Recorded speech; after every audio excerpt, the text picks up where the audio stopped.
Good evening, Kyle, Texas, and welcome to the first part of our evening. As we take a look at peace and progress this evening, we're going to start off by listening to our youth. These are students from our local schools who are going to share their perspective of celebrating Black History Month. I think you'll most enjoy this very, very special program that we have to start off our Peace in Progress dialogue. We have several students who are here to either read poems from other authors or poems that they have specifically written for this occasion. We also have readings from favorite books. Please enjoy yourself as we begin this first part of the program. To start off, we're going to have Sienna Rodriguez, who is a junior at Lehman High School.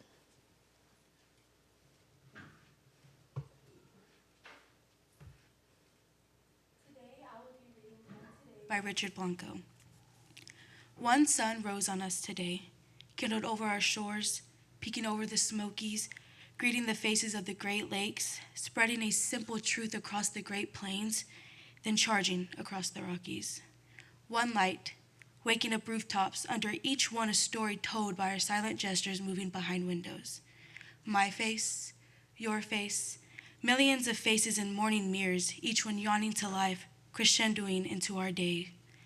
Penciled yellow school buses, the rhythm of traffic lights, fruit stands, apples, limes, oranges, arrayed like rainbows begging our praise.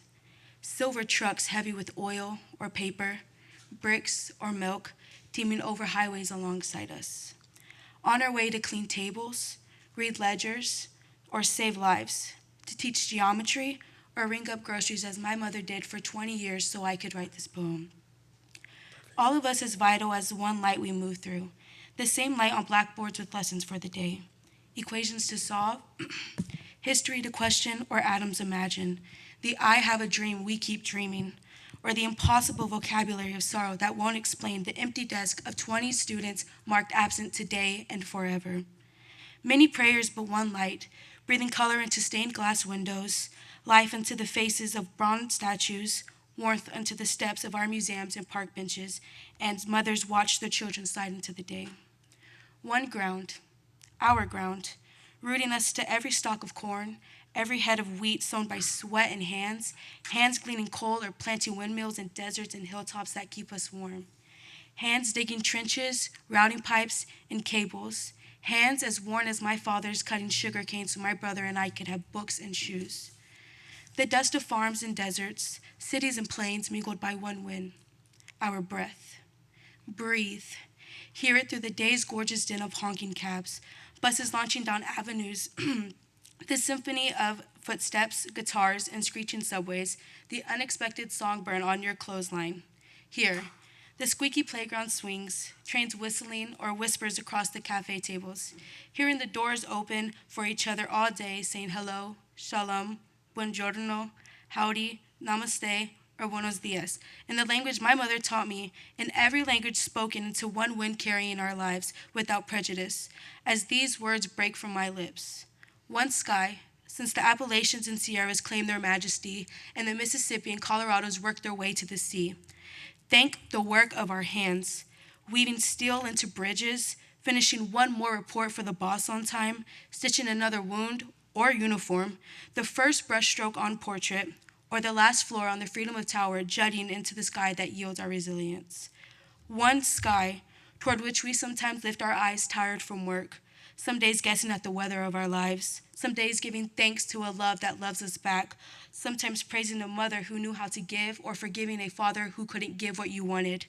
We head home through the gloss of rain or weight of snow or the plump blush of dusk, but always, always home, always under one sky, our sky, always under one moon like a silent drum tapping on every rooftop and every window of one country. All of us facing the stars. Hope, a new constellation, waiting for us to map it, waiting for us to name it together. Thank you.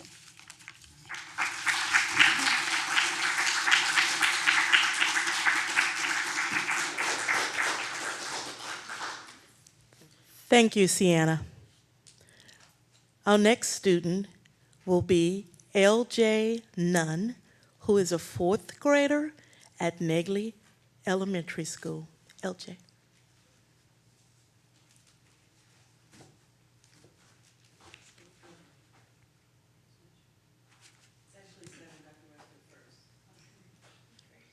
What?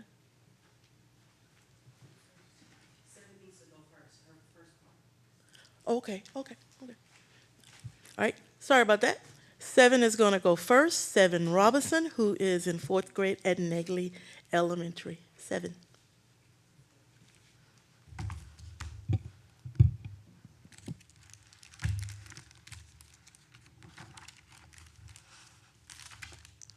They say that matter is all things that make up energy, stars, space. If that's the case, then you, dear child, matter.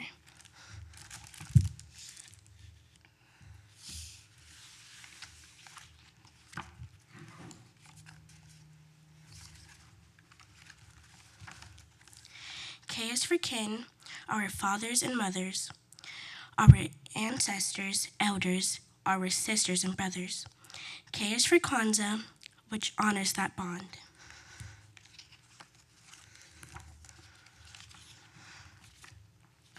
Y is for young, gifted and black, like Lady Lorraine, who never looked back.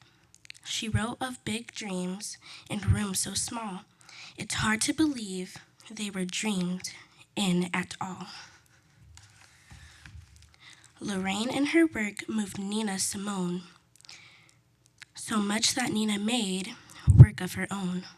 Young, gifted, and black, a banner of song that wraps us in hope. Let us know we begun.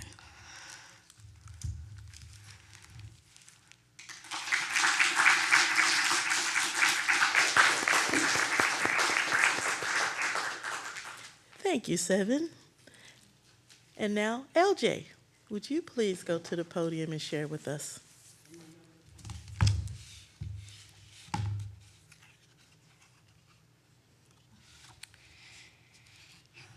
E is for explore, to study a place like Matthew Henson, the Arctic, Mae Jameson space. E is for education, for expanding the mind like Ruby Bridges, Linda Brown, and the Little Rock Nine, the first black children in all white schools. They opened the doors and challenged the rules.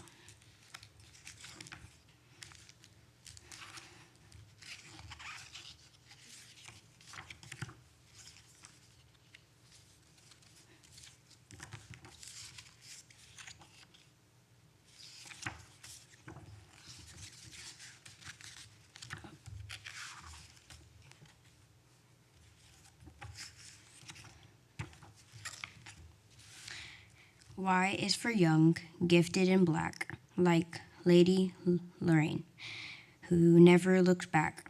She wrote of big dreams in rooms so small, it is hard to believe they were dreamed in at all.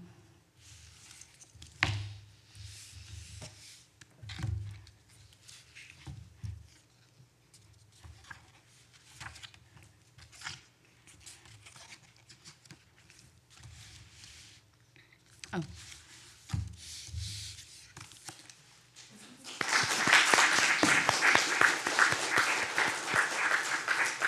Thank you, LJ. Thank you, 7, for that dynamic duo. Thank you so much. Next, we will have Hunter Adams, third grader from Buda Elementary.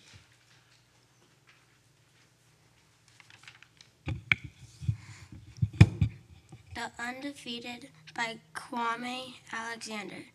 This is for the unforgettable, the swift and the sweet ones who hurdled history and opened a world of possible, the ones who survived America by any means necessary, and the ones who didn't. This is for the undeniable, the ones who scored with chains in one hand and faith in the other. This is for the unflappable, the sophisticated ones who box adversity and tackle vision, who shine their light for the world to see and don't stop until the break of dawn. This is for the unafraid, the audacious ones who carried red, white, and wary blue on the battlefield to save imperfect union, the righteous marching ones who sang, "We shall not be moved because Black Lives Matter." This is for the unspeakable. This is for the unspeakable. This is for the unspeakable. This is for the unlimited ones, the dreamers and the doers who swim across the big sea of our imagination to show us the majestic shores of the promised land. The Wilma Rudolphs, the Muhammad Alis, the Althea Gibbons, the Jesse Owens, the Jordans and the LeBrons, the Serenas and the Shirleys, the Reese Whitleys, and the undiscovered. This is for the unbelievable ones, the wee real cool ones. This is for the unbending. The black as the night is beautiful ones. This is for the underdogs, the uncertain ones, and the unspoken but no longer untitled. This is for the undefeated. This is for you and you and you. This is for us.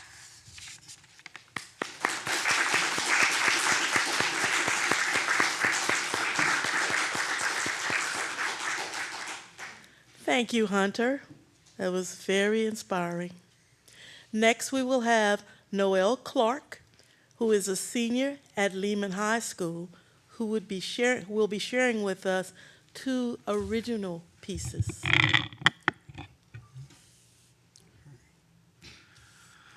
Why do you keep our stereotype? Dress like a thug, don't act right.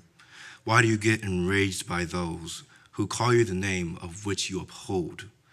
Did you forget the ancestors bled, the ancestors who fought, just so we can sleep in our own warm beds? Or did you not listen back in grade 9 when we were taught of the men and women who died for our rights? Regardless of your situation, our ancestors died so we can live. Knowing this, which path will it be? Will you heed living our ancestors' dream?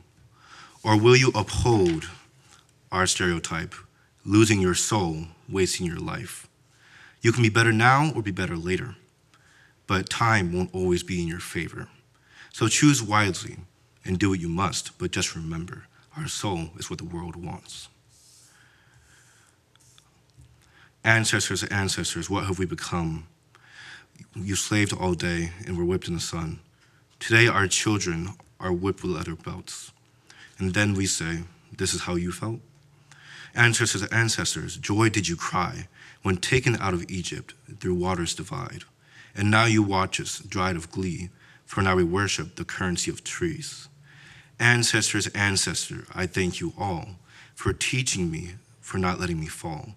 For there will be a day where God's warriors will rise, and all evil will surely die. Thank you, ancestors, for giving me hope to be in heaven in God's lovely home.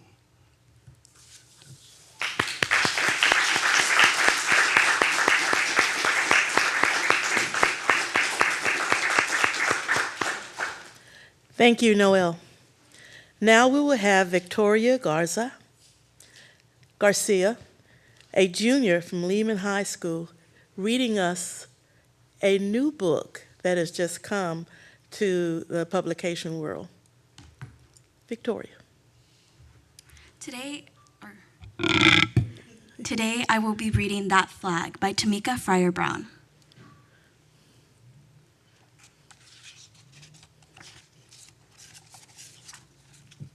Bianca and I are almost twins. We're the same in so many ways. We both wear our hair in braids.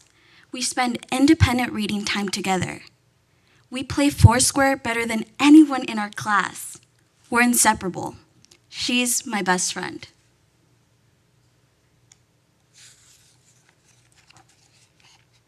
but only at school. I'm not allowed to go to her house, even though we live on the same street. Kiara, Mom says whenever I go outside, please stay where I can see you. Then she shoots a look that means don't go anywhere near their house. I know why. It's because of that flag. Mom and Dad say it's a hate flag, a symbol of violence and oppression. Bianca's parents told her it's a heritage flag, a celebration of Southern courage and pride. What I know is I can't go to any parties at her house or sleepovers, and she can't come to my house.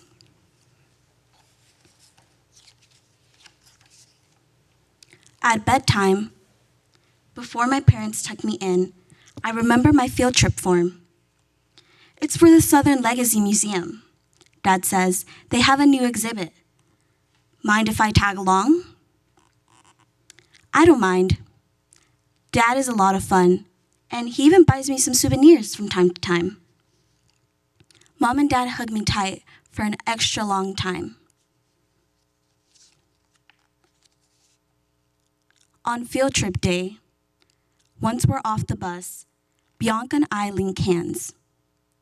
We wait for Miss Grayson to call our names. Oh no, she's put us into different groups.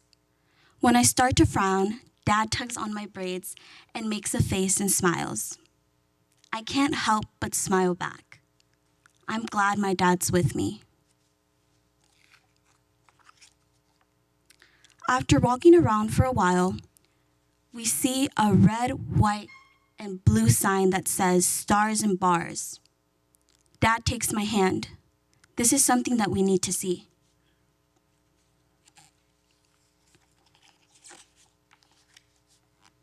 First, we see frilly dresses from the antebellum days. I'd picture myself wearing it and giggle. I'd look pretty silly. There's a cotton gin with lots of little puffy plants around it. Wish we could pick some off, I say. Dad glances at me, but doesn't say anything. When we come to an option block, Dad freezes. He's not smiling at all. Neither am I. In silence, Dad and I walk to a glass case filled with old photographs.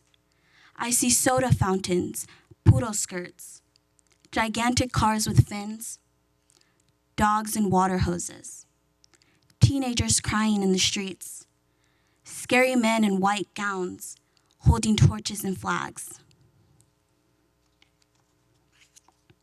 That flag.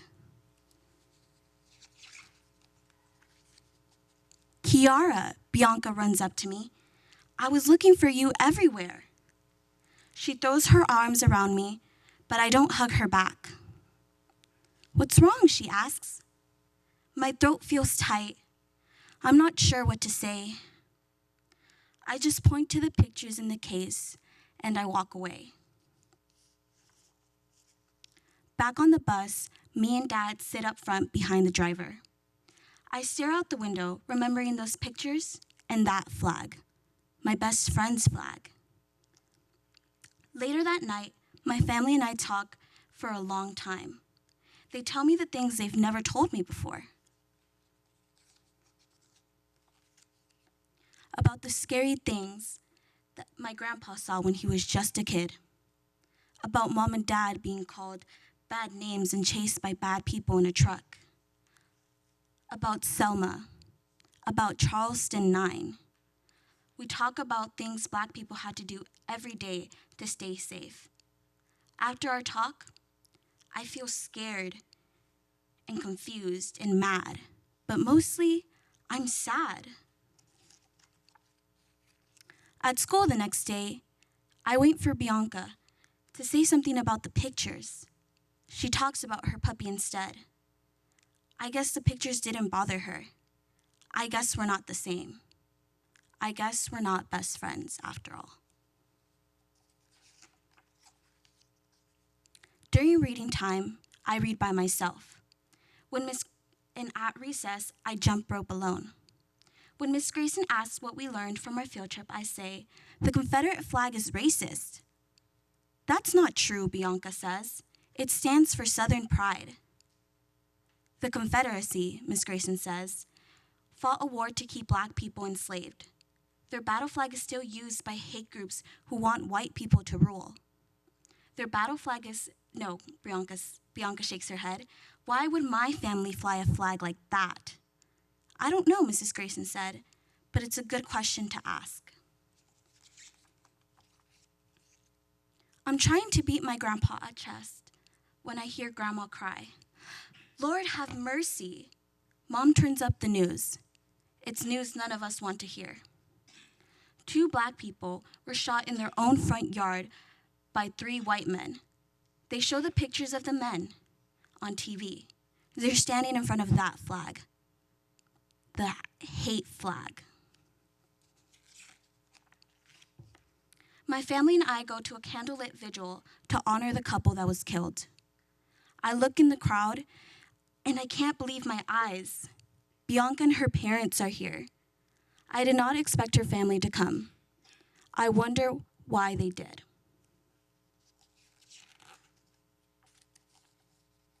Coming home, we see a new house flying that flag. It makes my heart hurt, so I don't look.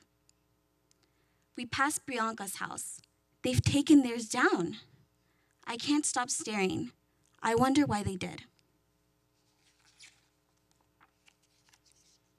As the late bell rings the next morning at school, Bianca passes me a note. You were right. I hadn't spoken to Bianca for days. No sharing books or playing Foursquare at recess. But now, that flag is gone from her house. So maybe things can be different. Maybe we can be friends after all. I don't know. But I'm willing to see.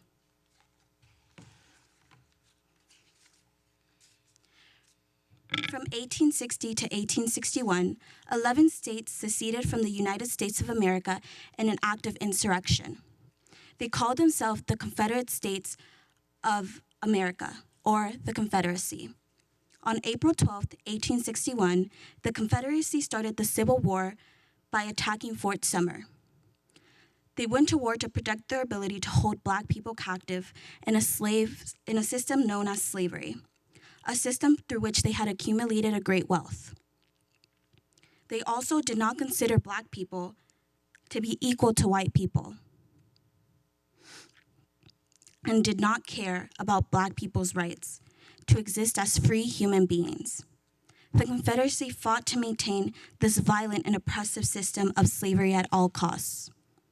The Confederacy flag began flying its first official flag, the Stars and Bars, in March 1861. The Stars and Bars, however, looked too much like the American flag and caused confusion. It now looks like what it looks today. While the Confederacy ultimately lost the Civil War in 1865, their battle flag has remained a symbol for hate groups throughout the years and to this very day. From the Ku Klux Klan, who carried it during the 1950s and 60s, as they fought to stop integration and the civil rights movement, to the white nationalists who marched with it in 2017 in opposition to the removal of Confederate monuments from public spaces in Charleston, Virginia, to the insurrectionists who brought it inside the U.S. Capitol building on January 6, 2021, for the first time in our nation's history, as a violent mob sought to prevent the president-elect from taking office. Despite all these facts, there are still those who say the Confederate flag simply stands for Southern heritage and Southern pride. However, the Confederate flag cannot magically be separated from its racist origins, nor could it be separated from its continued association with white supremacy. It is only by acknowledging the entire truth of our history, including the unflattering parts, that we will finally be able to overcome the racism embedded in our society. We must never be afraid to ask questions and seek out the truth, for it is the truth that will set us all free.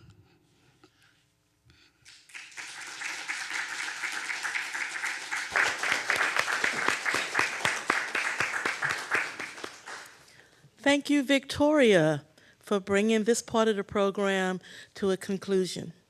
But wait, there's more. We will have a short intermission before we begin at 7 p.m. with the Dialogue for Peace and Progress and our panelists that will be joining us. In the meantime, those of you who are viewing us from afar, please enjoy the program, which will focus on a video made by the City of Kyle's Communication Department, and it will focus on Maddie Welch, who was the first African-American city council person here in Kyle, Texas. Her story is very interesting. We'll also provide Black History Month facts that the Communication Department has put together to give you some history that perhaps you may not know.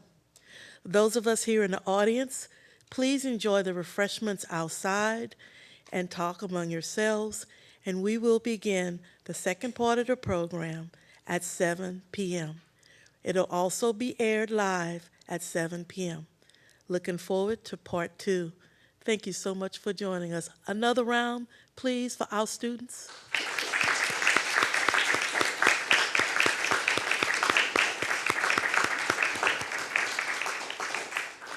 Thank you.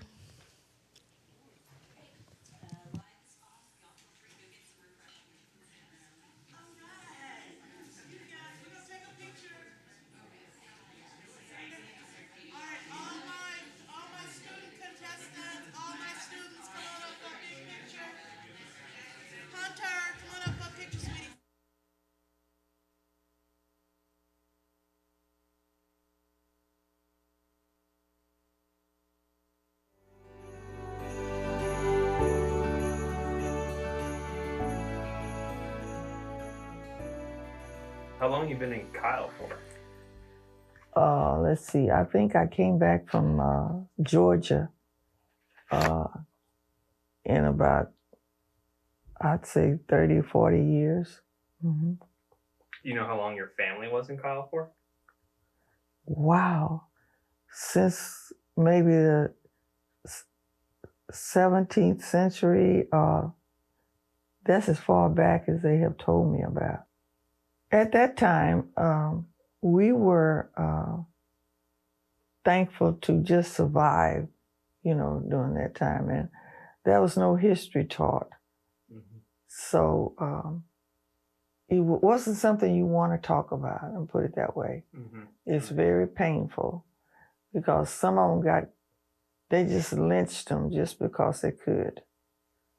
And so I personally left when I was 18, right out of high school, because I just couldn't take what I had grew up with, and I knew there was some place in this world better than Kyle. It's completely changed because when I grew up here, it was 888, the population was. When I left in 54, I think it was 1954, it was 888 on the sign. So on the old 81 highway, they had it posted, 888. Not even 1,000 people. Are there any businesses that are still around that you remember as growing up here? No. No, completely changed. Mm-hmm. That was when I grew up here. I couldn't go to the business anyway, so I just left them alone, and I left in 54, and I left for a reason. It was not conducive for me. My mother was never going to leave, so I had to come back here and take care of her, and I did. That's the reason why I moved back, to take care of my mother. What was your motivation to run for council? I knew what I had left, and I knew what could be done and could be added by speaking up. And I had lived here and I left for the reasons that I ran for council, that I want to see improvement. If I could see improvement, I could happily live here again. Do you feel like you made that improvement while you were on council? I do. I met a lot of people that knew my father. So, and a lot of them told me they voted for me because I was his daughter, Martin Fields' his daughter. They liked him. They said he was a good man. He was a Christian man, which he was. Do you have any role models that you often find yourself looking towards? Or? My mother, my father, they were my role models. Because you took this way worse. It was better, probably better at my age. You know, when I grew up, things were better, I think. But look what they had to go through. Yeah. They lynching and people would go to see people killed. How could you do that? Dr. King did so much for this country to teach them. Some of them already knew, they just didn't want to give in. You know, it's like a child, you know, you sit a baby down with a lot of candy. They don't want to part with that candy. They don't want you, I got all this big pile of it over here. I don't want to give you any of it. And so they were just like a baby. That's what I think. And then their parents did not teach them right from wrong. And maybe if they did, they didn't listen. So I could never treat anyone the way I was treated. No reason at all. Just because my skin color is different from yours. That's a shallow reason to mistreat someone. I said when I left Kyle, I want to love everybody, because that's the only way I'm going to get to heaven. I don't want to go to hell where they're going. And so I had to be inclusive, and I loved everybody. I never had any reaction that I could let someone see that I'm just like the people in the South. I don't want that name. I didn't want that name because it weighed heavily on me as a young kid. So I had to change my attitude too, because as I left here, I began to hate white people. And I said, no, I can't make it to heaven like this. I got to do different. I got to be different. And you see those same people, it makes you feel like you can do better. You knew how they treated you. Now, here you are doing the same thing. So I got on my knees and I asked God to help me, Father. I can't do it by myself. Help me. And he did. And all of that went away. And it's very, very difficult to get over what someone has done to you. And they did it on purpose. They knew better. And today I know some of these people's parents. I know their children. Why should I hate them? They didn't do nothing to me. It was their parents. How you live your life is how you're going to enjoy your life. If you're going to be kind to people, God's going to send you those people to be kind to you. The only reason I'm not sorry for how I come up is because I can teach that to my children. I can tell them what's right and what's wrong, what's going to happen to you and what's not going to happen to you, what's God going to bless you with and what he's not.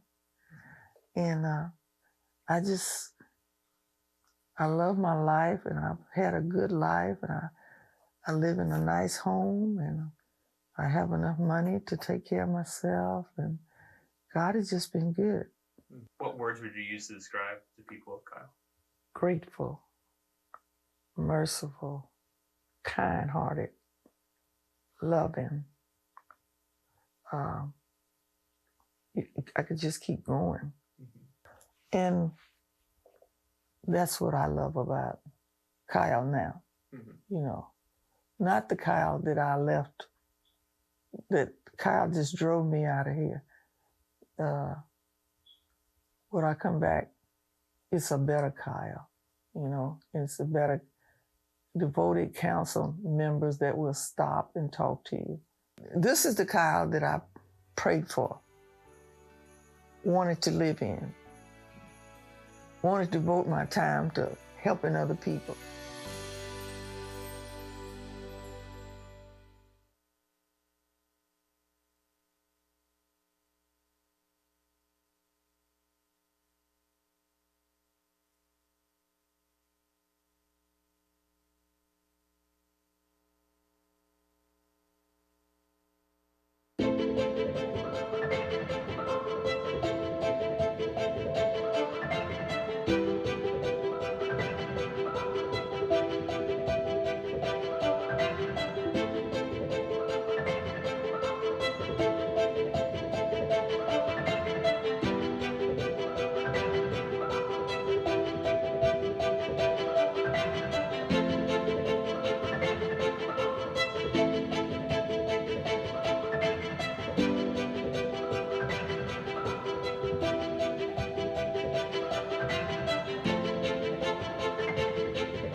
If you're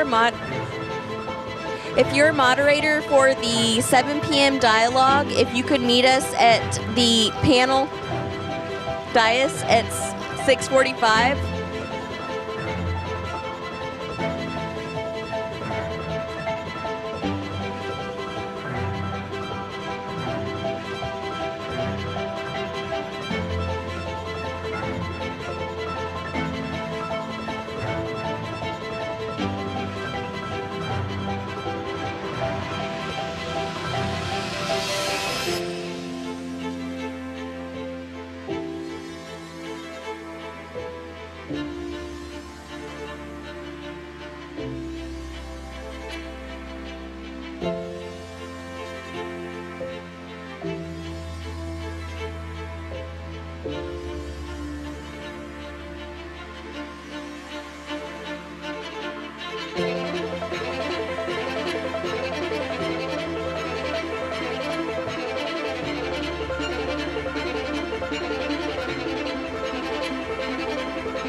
Black History Month, it's an opportunity to celebrate and recognize the Black community and the unrecognized accomplishments that were made in society. You know, it's also an opportunity for education for all people, not just Black people.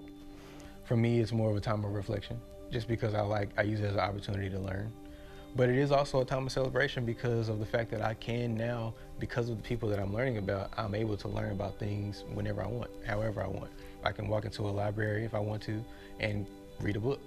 And although that seems like something very small, a lot of people that came before me, they weren't able to do that. And they really, you know, they had the same desire to learn as I do. They just didn't have the freedom to go in and participate. I do take advantage of that chance to reflect about Black history and figures in Black history and events, just because it's something that I feel is important to keep going forward, is to learn about where you come from. I think it's definitely a time of reflection, of course, because there were just so many great historical figures, you know, that, you know, put their trademark on what Black history means and the whole movement. And of course, we never want to forget those forefathers and those individuals who really set the tone for Black history and for Black Americans. So I think it's a time of reflection and legacy to be able to uphold those types of, you know, rituals, those types of values, things like that. I also think it's a time of celebration, just to be joyful that there's been progress made. Thank God we're not where we were. We're still working to get where we want to be, but we're not where we were. And that's not just Blacks, that's everybody being included. And I like to teach my students that Black history is not just my history, it's world history, because it takes all of us to speak up and advocate. You know, I feel very accepted in the city of Kyle. I was elected as the president of our HOA. I served on the planning and zoning. I served on the board of adjustments, served on council. I also was on the board of directors for the Kyle Chamber. So I felt very accepted and embraced. You know, at first it was challenging for me to live out here as a resident. Again, I've been here 8 years and it was challenging, and I remember I would tell my family, there's not enough of us out here. There's not enough diversity. There's not enough culture. There's not enough color.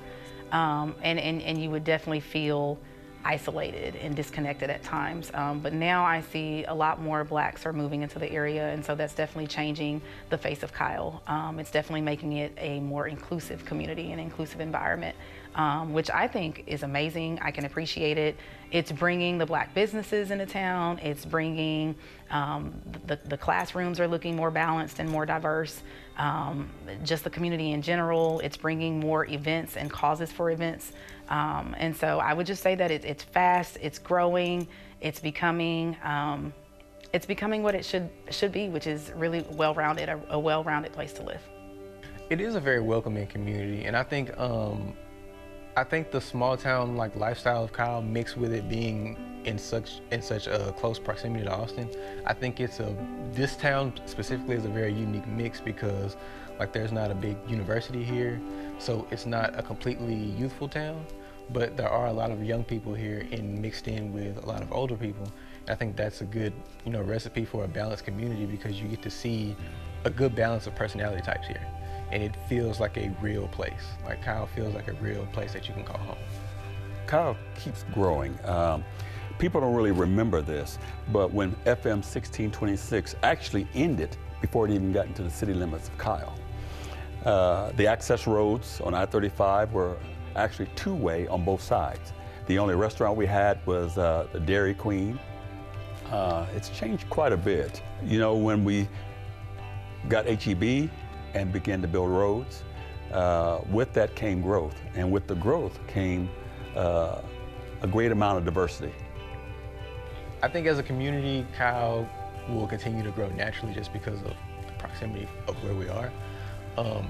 In order to grow, I just think that Kyle should continue to lean into its diversity, not only just between age, but also ethnicity, race, and really just everything diverse, because more different walks of life are represented within a community. That community is going to grow naturally. I had the opportunity when I worked with Breakthrough Austin, which is a nonprofit organization that strives to get first-generation graduates into college. When I had the chance to work with them this past summer, I was a facilitator for something called an affinity group. And so within the affinity groups, we have those tough cultural type conversations. You know, we have the what it's like to have white privilege type conversations and what it's like to be a Black woman in Kyle, Texas conversations, you know. And so I think having these type of peace and progress conversations, that platform is amazing.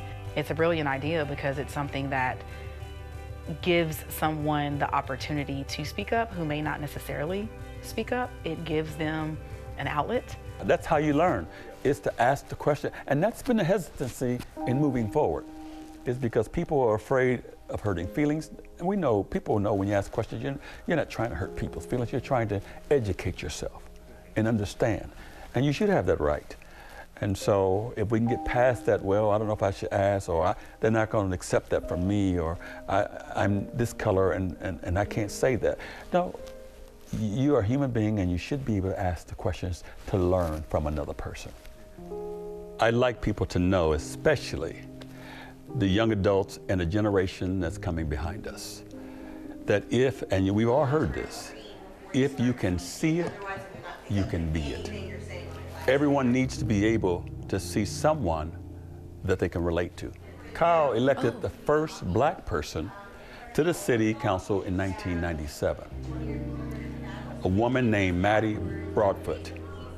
And we elected the first Black mayor in 1998, Mayor James Atkins, who was re-elected twice without any opponents. It's not an event, but it is a historical, well, it's called a historical marker here. But it's the Kyle Pioneer Family Cemetery. That was actually a slave cemetery. And I just thought it was interesting because history is always shown to us in black and white, and it's made to look old and foreign to us. But there's a lot of history that's always right in our back door, because at one point history was just the current society. And so if you just take a look in your backyard, there's history right there. And that's the, like, even though it's kind of a, you know, it is kind of a dark part of history, it's nice to see that it's recognized as, you know, what it is. And it's cool that it was chosen to be recognized by the city as that. How can Kyle become a more inclusive community? Kyle is already a diverse community in its demographics. Our city council is representative of this. 5 out of 7 are minorities, with 3 women. It could be more inclusive of everyone by encouraging others to just take a leadership in the businesses, and also the selection of members, you know, to serve on the city committees.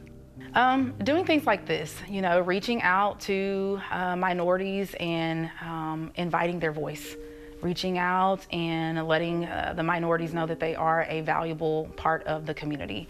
You know, creating programs and opportunities and events, whereas so many different types of people can connect and learn from one another, interact with each other. I think businesses play a big role in inclusivity.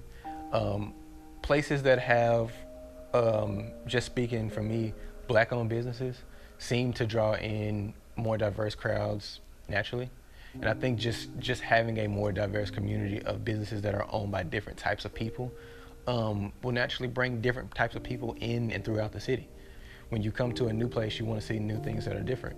So if a person is coming from a place where they don't see many businesses owned by women or too many businesses owned by African American people, and they see that in another place, they're like, wow, that's a place where I want to at least come back to more often.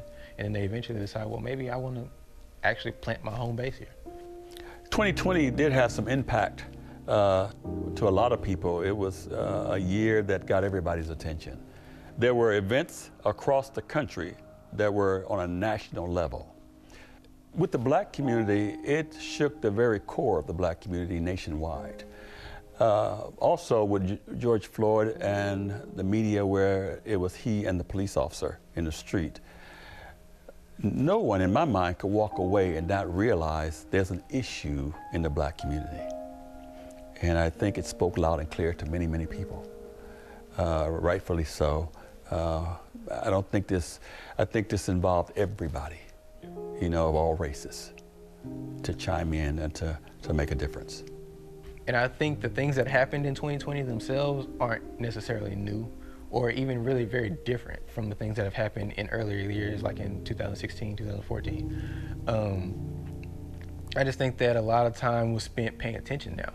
I think we had a lot less things to take our mind away from social issues.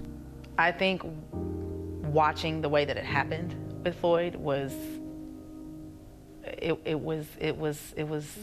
disgraceful, you know, and I think it shook a lot of people up just to see that. And then I think it was a sad truth that people had to finally face. I think it was, and I hate that it had to bring us together like this, you know. Sometimes the worst things that happen are the things that bring us the closest together, and I think that was one of those things. But you're right, this type of stuff didn't just start happening, you know, but sometimes it just takes it to happen one more time before somebody actually cares or wakes up and wants to do something about it, and perhaps that was that one time. I know for a fact in my circle, my friends that aren't black had no clue how bad things actually could be and have been for black people. I think a lot of times the painting history in black and white really does work, and it makes people believe that a lot of things that happened when our grandparents were, you know, middle-aged people, it makes them seem like they happened so long ago. But most of the things that we read about in history books happened in the 60s. And most of the things that people fought for and fought against happened late 60s, early 70s. And my dad was born in 1970. My grandma was alive when it was completely legal, completely normal to not hire a person just because they were black. And it was accepted throughout the entire country. Outside the black community, these past couple of years have really shown, hey, these are real issues. These are current issues. It's not just in history books. This happens across the country daily. Things that affect black people are not just in the past, it's current. And on top of that, I also think that it made people understand that those things are presented in different ways. It's not always just brute force racism. A lot of it is economic, and a lot of it is very systemic, and it's not always happening to every single black person. It's a system, and it's made to happen in a way where you can't pinpoint where it comes from. And so you have to be really in tune with what's happening in order to really be on the right side of history. You have to pay attention to it. And so if anything, from the last 2 years, it's taught people to really dig deep into these things rather than just believe the first thing you're told. I think it's created opportunities for blacks to want to speak up. And I think we always want to speak up. I think it's a feeling of not having the platform or the opportunity to do so. And so again, I see Kyle creating those opportunities. You know, I see school districts creating those opportunities. The fact that I get to serve as a diversity advisory committee representative on my campus is amazing, because I get to go and I get to be that voice. I get to be that representation. I get to talk about what it's like to be in the skin that I'm in and to be a black woman working in Hayes ISD, and you don't see many of us, or males at that factor as well, and also not in leadership roles. And so you see a lack of blacks in leadership. What advice would I give young people today? Live life with a purpose, on purpose. I'd say recognize your value when you walk into a space, and don't ever delegate your strength or your power. Be true to yourself. Be true to yourself. It is so easy to lose yourself in so much that's happening around you. It's true to lose yourself when you don't have people teaching you to be proud of yourself. You don't have people teaching you in the school books what your heritage is and why it matters and why it's important. And you know, so ask those questions at home with your families. You know, have those meaningful conversations. Don't rid yourself of your heritage. Don't rid yourself of where you come from. Be proud, and use that as a platform to keep going. And so that's what I would say to the young people.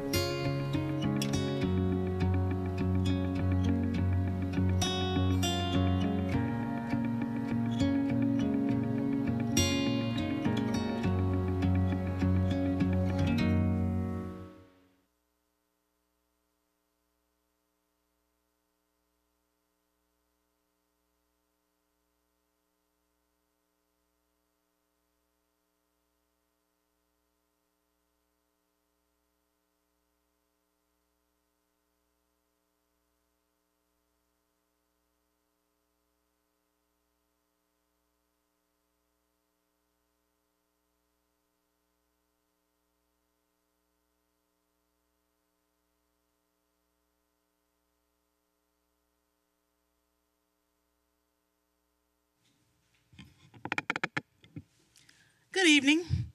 Welcome to the fourth Dialogue for Peace and Progress, sponsored by the City of Kyle Communications Department. To celebrate Black History Month, now in its fourth year, I, Vanessa Westbrook, co-founder, co-owner of For the Love of Art Foundation, will moderate a discussion among a group of Kyle citizens. Let me introduce them to you. First, we have Mr. Johnny Flores. Johnny, hi. Johnny is a school board trustee for Hayes Consolidated School District and a 7th grade teacher in Austin. Thank you for joining us tonight. Next, we have Dr. Scott Bowman, criminal justice professor at Texas State University. Thank you for joining us tonight.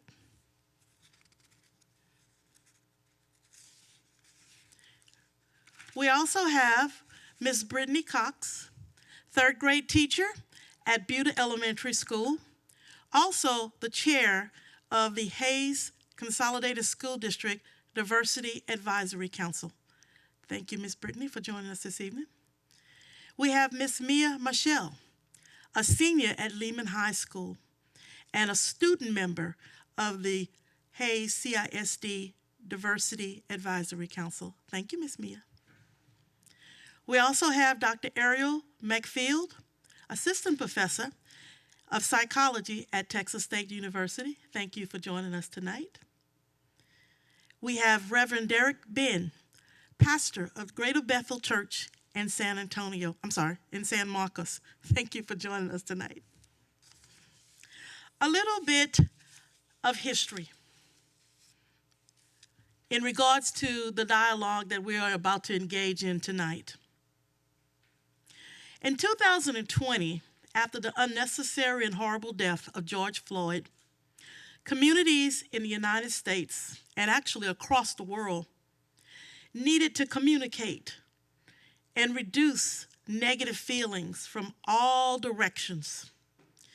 Council member at the time here in the city of Kyle, Dex Ellison, brought together a group of citizens.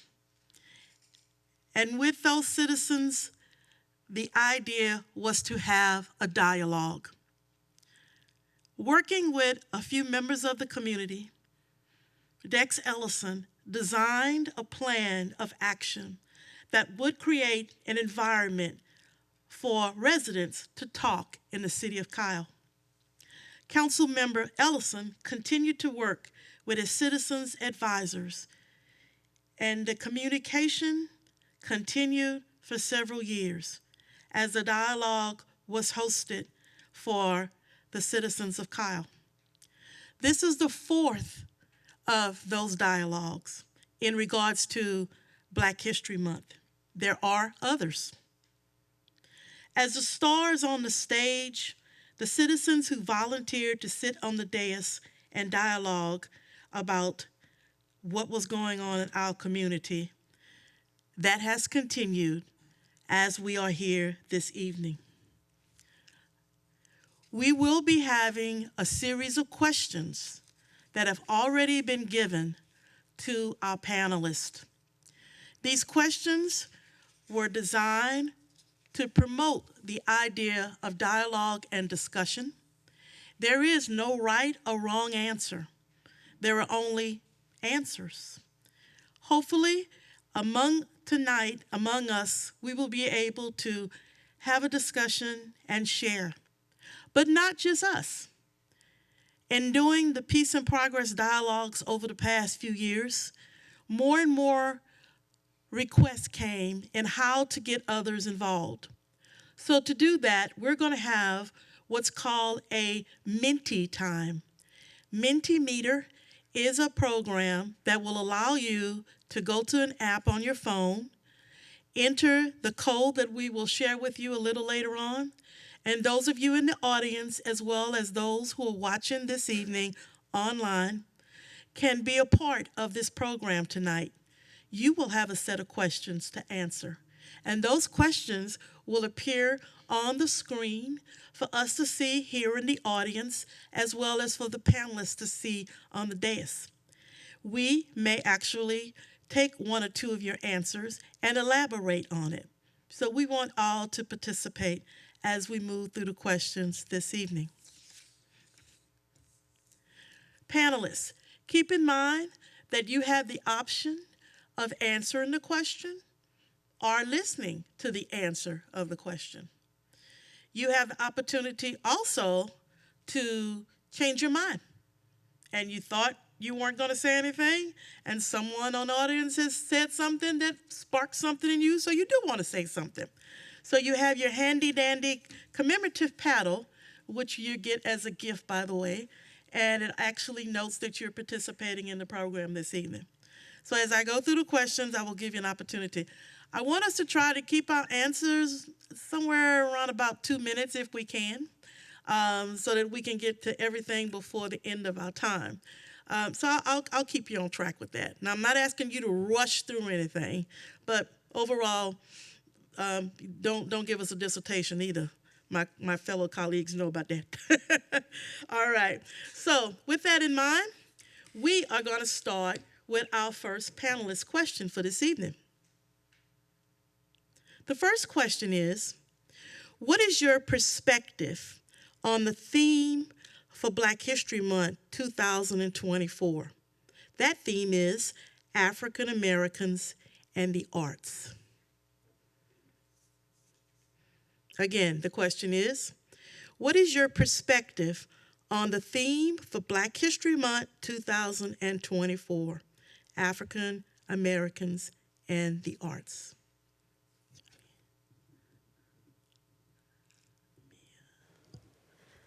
Okay, I'm gonna go. Sure, why don't you go first? You get them, girl. Go okay. ahead. Well, for me personally, I'm an African American in the arts, and I think the theme is really amazing because for me personally, like in theater, there's not as many Black people as I would love to have or love to see. And I think that's just circumstantial, just of where we are in Kyle. You know, we're in Kyle, but for me, it's a beautiful theme because I feel like we're not as highlighted as much, or people may not know that there's a group of Black people in arts such as choir, theater, things like that, art class, anything like that. Like, people are not as aware that there is a group of us. Even though it's small, there's a nice group of Black children that are in the arts, and we do love it. And, you know, I wish we were highlighted a little bit more because it's something we enjoy and it's our passion and we love it. So, thank you, ma'am. All righty, Johnny. All right. I first of all, thank you for having me, Dr. Westbrook, and to all my fellow panelists up here. I'm not speaking today as an elected official, but as a citizen who really believes in the power of dialogue. And when we look at the contributions to the arts from the Black community, it is immeasurable and undeniable to our American story. If we take the most significant genre of the 20th century, rock and roll, the cornerstone of that music is the blues. And I'm speaking also as a musician, obviously. But when you look at blues music, it really originated in the plantation fields of the South and evolved through the 19th century into what we know as blues music. And you heard these unique melodies, these unique stories of sorrow and resilience. And when you also look through at the Harlem Renaissance in the 1920s, artists like Duke Ellington, Ma Rainey, Ella Fitzgerald, Cab Calloway, you saw pride in the vibrant Black community in Harlem and New York City. And you also look at the gospel music of the late 1950s, people like Sam Cooke, Mahalia Jackson. Much of this music really was sung by protesters as they marched through demanding justice. You look at artists like Marvin Gaye in the 1970s, really, and late 1960s, really speaking and bringing awareness to his community. And even the birth of hip hop in the Bronx in the late 1970s. These folks were really telling what they were seeing every day when they stepped out of their front doors. And unique to the Black experience, they spoke of the extreme poverty and inequality in their neighborhood. So I believe it's great to have conversations about the arts because MLK, we all talk about the I Have a Dream speech, but I like to go to 1957 and his Give Us the Ballot speech, when he called for a dedicated and courageous leadership to come forward, and who better to lead us than artists. So I'm glad to have this conversation, and I'm obviously excited to speak about this and to break down barriers and continue speaking. Thank you. Thank you. Thank you. Reverend Benz. Again, I do want to thank you as well for the privilege of sitting in and sharing a perspective with you tonight. In terms of African Americans and art, 2024 as a theme, I think is actually beautiful. I think it's necessary. I think it's long overdue. If we're not careful, you'll go with the stereotypes that have been put out, and that would be the image that most would have of the African American community. With this as a theme, with a highlight as a focus, it allows us to go in and do some study and some research to highlight some of those who have contributed, as you went, that was a good list. That was a real good list of folks that have contributed in the arts, in literature, movies, films, whatnot, just so that there's a better understanding of the African American contribution to the U.S. history. If we're not careful, the history that is does not include all of us. And there's a history that comes through that is highlighted in this. And the hope would be that in these discussions, you realize that the fabric of America is multifaceted. We've always been diverse. We just haven't always been inclusive. The hope would be this will allow us to understand the tapestry that is American history. Thank you. All righty. To add to that, when I was writing this particular question, immediately Aretha Franklin and Nikki Giovanni came to mind. Yeah. Besides the fact that they're my sorority sisters, the idea of their music and their poems provided a picture of what living as an African American is like in this country. And if you go back and you either listen to the songs, shout outs to respect and what it actually meant, and then any of Nikki Giovanni's poems, we are able to see what everyday life was like. So those two names popped up immediately. All right, here's our next question. How has art, whether it was cinema, literature, music, photography, poetry, or any other of the 19 genres, inspired you for social change? So how has art inspired you for social change? Who would like to speak to that one?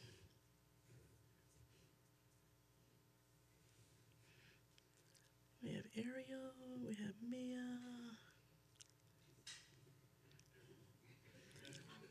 Everybody. All right. That makes it a lot easier on me. So I don't have to call you out like in class. Okay, your turn. I'm going to start with Miss Brittany Cox. I would also like to just thank you for the opportunity to be here. For me, I didn't grow up as someone who was integrated in art a whole lot. And so as an adult, it's something that I've become more passionate about. And through school and being a teacher, like I want my students to experience, all different kinds of avenues that they can achieve as they become adults. So often a lot of my boys will want to just become athletes and, they go down a more stereotypical way of thinking. But I think for me, knowing that there's more possibility for them out there and knowing that, I get to bring that to them in the classroom really has just inspired me to continue learning myself and to continue growing in who I am as a person. And through books and poetry and getting to bring that into my classroom and getting to experience it alongside with them has just been really powerful. I know that education is really a hot topic often. And so I think if people could just step into the classroom and see that our students are innocent and they want to know more, and it's my job to teach them these things. So it's just been a really powerful thing for me as an adult to get to experience that with them. Okay, thank you. All righty, Scott. All right, as everyone else has said, thank you for the opportunity to be here this evening. I think that art and history intersect, Black art and Black history intersect in a way that we often take for granted. And a lot of it was said during the last question in responses, talking about music and things like that. And so even to go back a little bit, when you're talking about Marvin Gaye, when he's writing at a time in history. When you talk about Aretha Franklin is talking about the intersection of race and gender and what it means to be a Black woman in the mid-'60s. So when you get to the kind of question of how does it inspire social change, I would make the argument that pretty much all art that has come from the Black or African diaspora is all about social change in some form or fashion. And so whether it's music, books, literature, movies, paintings, it has been an ongoing conversation. It has been an ongoing challenge, whether it be with the dominant culture or within the African American culture, to think about and conceptualize and reconceptualize what it means to be us, what it means to be us in America, what it means to be us in different historiographic time periods. And so I think the answer, for me at least, I believe that the answer is all of it. I think all of it inspires social change. And this goes, I'm going to go back to what was said earlier, from the earliest kind of post-slavery writings, slavery and post-slavery writings, to the earliest blues and rap and movies, Black exploitation movies, everything in between. All of that is about challenging at its respective times what is seen as the status quo, what is seen as normalcy for the Afro-American experience. And so my answer is all of it. Thank you. Thank you. Something definitely best to think about. All righty. Let's see. Miss Ariel. Get it. Press it right in the middle. Kind of like a light touch with your finger.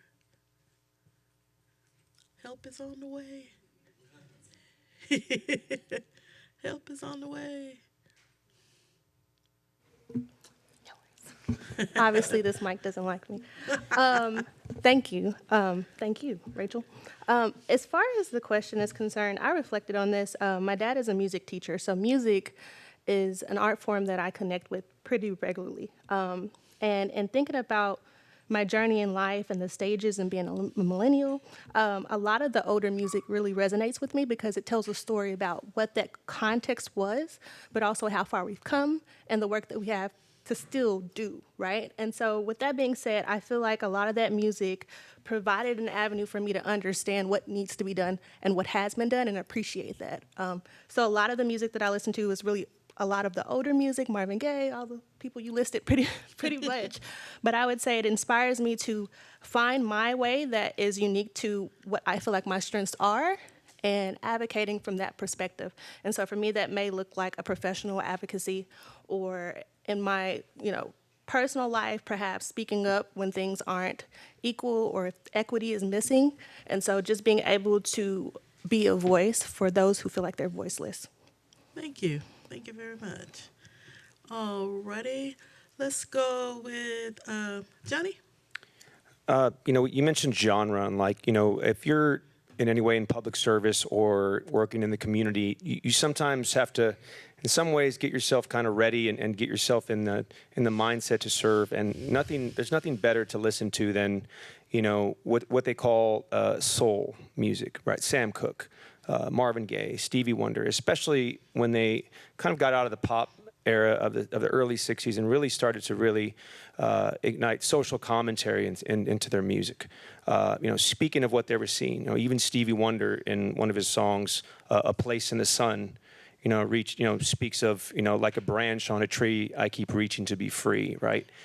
These were in the lyrics, and I always kind of listen to that to kind of just, remind myself we've come a long way, just as a society. I also go to cinema. To me, when I was a kid, I had this thing about watching really serious movies. I don't know. I wasn't watching a lot of Disney. I watched Malcolm X in 1991, 92, I believe. And to me, that was one of Spike Lee's earliest movies. And it really, Denzel Washington was Malcolm X to me. at that time, right? But it told this story of this young prince that came along, speaking for his people, maybe handling it in a different way than Martin, but he spoke up, and he eventually came to a point to where he might have angered a lot of people, but he certainly had the right motives, and he would eventually, travel to Mecca and come back and, realize it. And it was at the end at that time when he tragically was killed. But, movies are powerful to me. I just saw a movie recently called Mississippi Burning, 1988, and it really spoke of the Jim Crow South and the inequalities that went on, the oppression that went on, the subjugation, the murder that went on. And it's a very powerful story about 3 civil rights workers that go down trying to register folks to vote and are murdered. And to me, that's just a great story. And cinema can be very powerful when you're watching it and learning about our history. So there are many genres that inspire me. Thank you. All right, Reverend Benton. The instruments for social change in the arts, some sang the story, some told the story. What got me, what affected me probably most in that time period was the writings of Dr. King. If in that time period, growing up, high school, whatever, just if it was written, we were trying to read it. I Have a Dream is what most people are most familiar with. Letter from a Birmingham jail. Been to the Mountain, Time to Break Silence. Those are some of the ones that kind of told the story. But it's funny how, like I say, some told the story, some wrote poems. He actually wrote and delivered, and his content was just as good as his delivery. And so that's the part that I love in that piece of it. But he spoke of Christian values to a nation that was at a crossroads. It's funny to me that America speaks of liberty and justice for all, but all didn't include all. The Christ of Christianity, was that the love of Christ for all or just a selected few? He challenged that to the Christian. Hey, does your Jesus say all? To the American, does all really mean everybody? And so it was at that crossroad that I think his dialogue really kind of sparked a consciousness in America that before that hadn't been really recognized. And so to me, that's where it happened. For those that would study Dr. King, that Mahatma Gandhi was an inspiration, but what most don't know, it was Jesus that lived it. Probably the best example of it we have. Sounds like a preacher, doesn't it?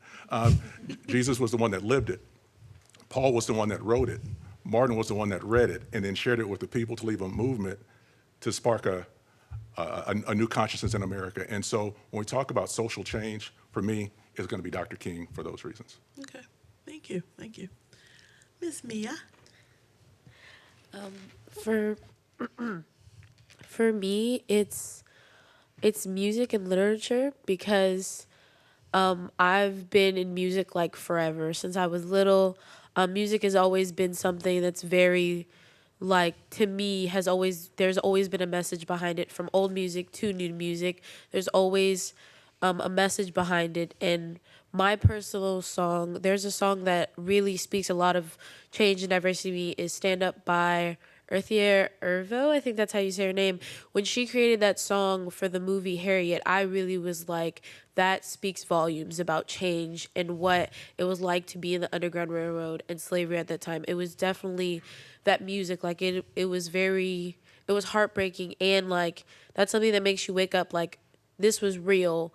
And this is something that happened, and that was one of the worst times in America, but also a very changing time. And literature as well, because there's so many stories and there's so many books of African American culture that has either been lost or has been studied and read.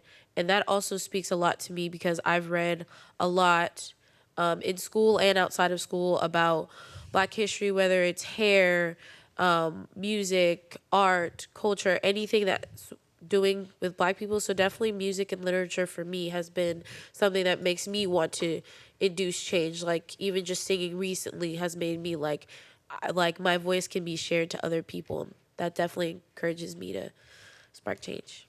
Thank you. As you all were talking, I thought of something. I thought of the idea that the essays of Dr. Martin Luther King are archived. And so our young who have only heard of this man through their grandparents and or read about it can actually go online and listen to this man give his passionate speeches of his essays, which falls under literature. And just the idea of watching the movie, because I think movies are a great way to archive history. I mean, go back and take a look at it. I've been doing it like all week, all month. I do it all the time, but I'm really doing it now just because of research purposes. So that's one thing. The others is if we think of lyrics of songs, because lyrics are songs without the music or poems. And as a poet, I often would go in and not want to necessarily listen to the song, but I want to hear or see the words for the song because they can say a lot. And if you look at some of them, they are very good archive tools of that particular time, whether it was back then or whether it is right now. Because some of them you read and you can't actually pinpoint what time period it was. Because it seems like, well, did that happen yesterday? Nope, that actually happened 60 years ago. So it's kind of interesting to be able to see that. So I wanted to point that out as we're talking about this idea of how you can be inspired for social change. Well, we're about to do our first Menti question that you all will be able to take a look at, and you know I've already shared them with you. This Menti question that will pop up on the screen, first of all, please remember to go to menti.com, and once you're there, it's going to ask you for a code, which is on the screen. You put in that code, and then the question will pop up, and then you will have an opportunity to answer a question with a short answer. The question for our first Menti question is, list a book, picture, movie, song, or other genre product and how it affects your thinking. So list something that you've heard, you've read, or you've seen as one of many genres and how it has affected your thinking. And so far we have 2 that are up there right now. So the first one says, To Kill a Mockingbird, Of a Flower Moon. Oh, okay, thank you. I can't see that, thank you. I'm gonna have to go to my phone because I can't see it.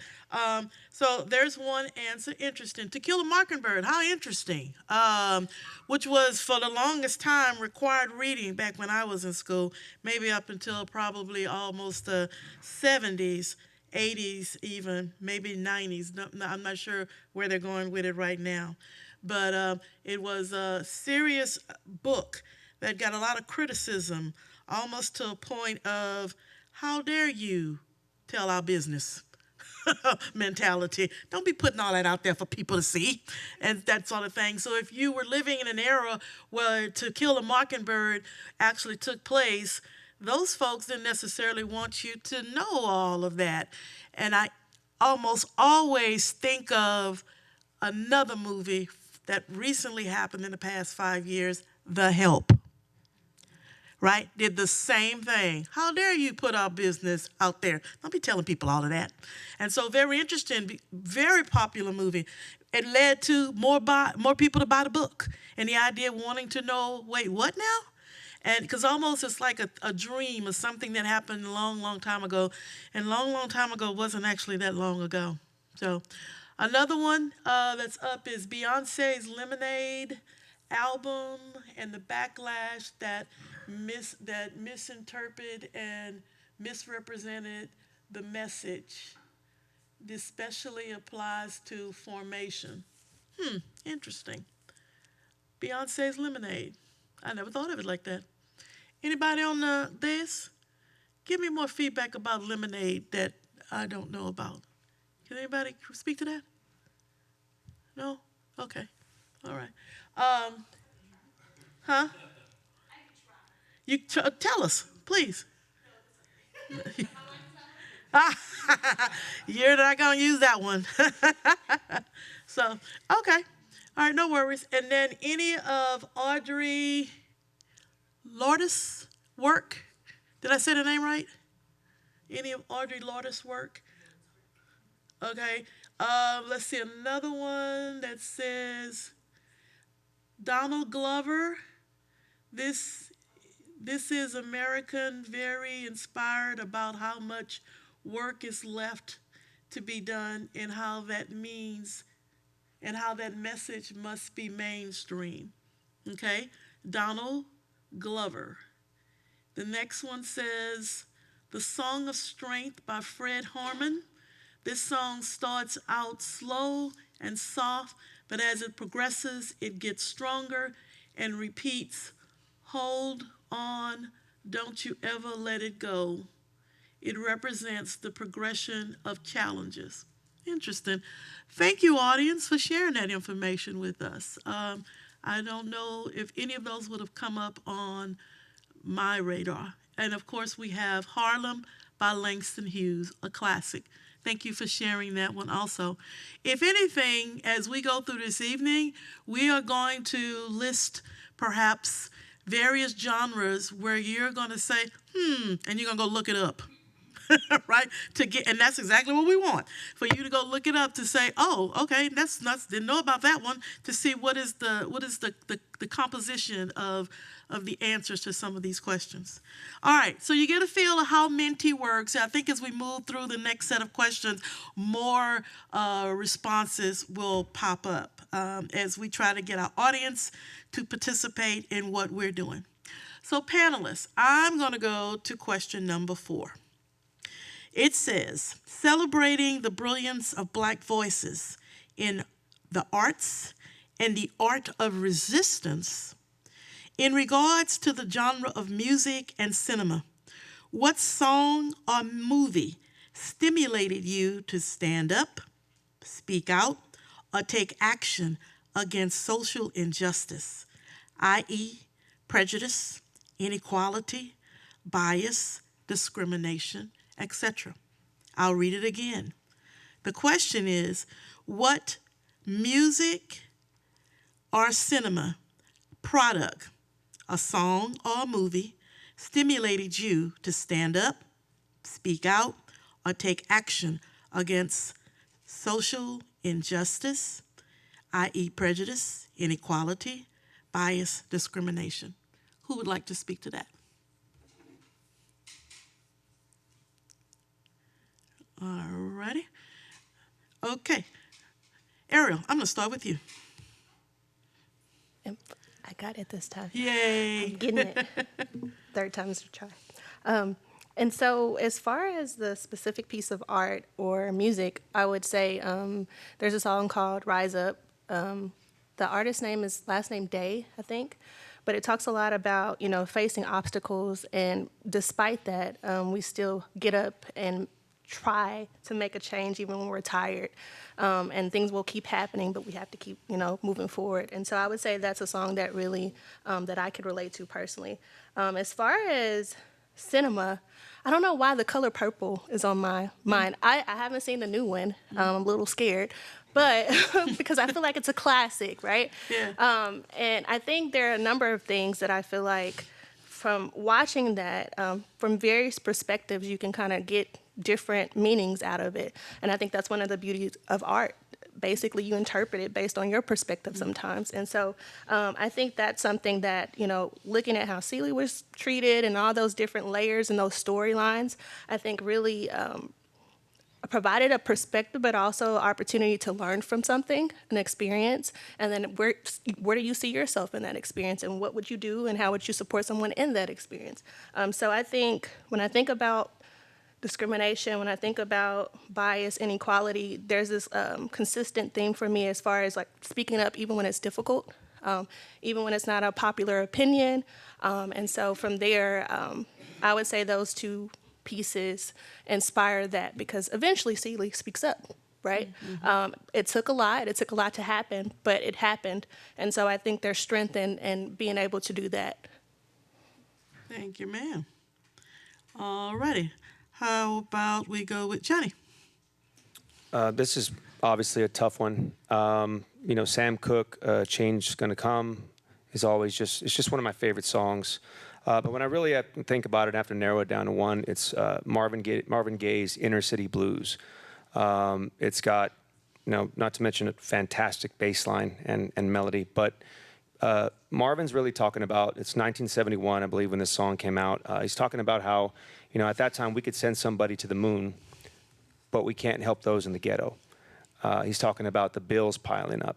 He's talking about inflation. He's talking about economic issues in the inner cities, whether that be Chicago, New York.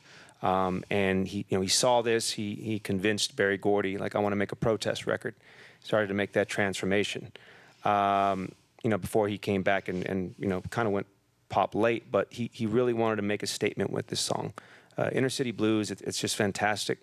But there's so many songs that, and obviously what's going on, right? Trying to bring awareness to what was happening around him. So, but I'd say Inner City Blues is the one. Okay, thank you. Ready? Reverend Ben. We're going to have to hang out. I like your music choices.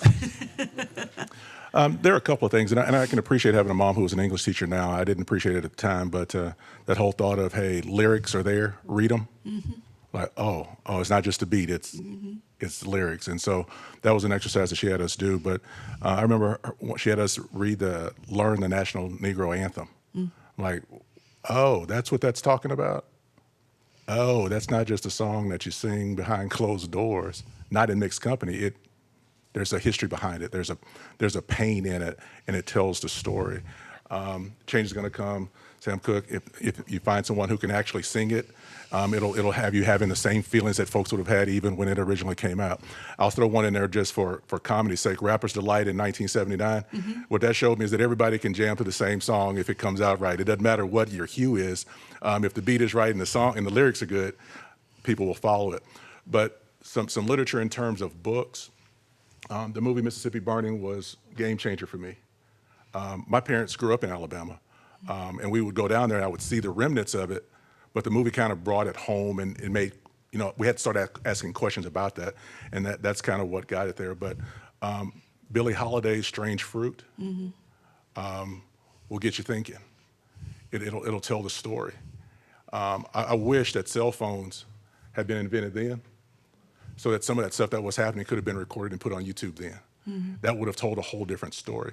But, it's those type of stories, that music, that input that lets you know that, hey, it's not, athletics and crime is not the only contribution that the African-American experience has brought here, and that being resilient is probably a Black thing. For all the things you can say that it's Black, resilience is one of them. And I think the right movies, the right songs, the right literature will tell that story over and over again. It's the heartbeat for freedom. Doesn't matter what the skin color is, but this is the story in America for African Americans, and I think that's why it's important to be told.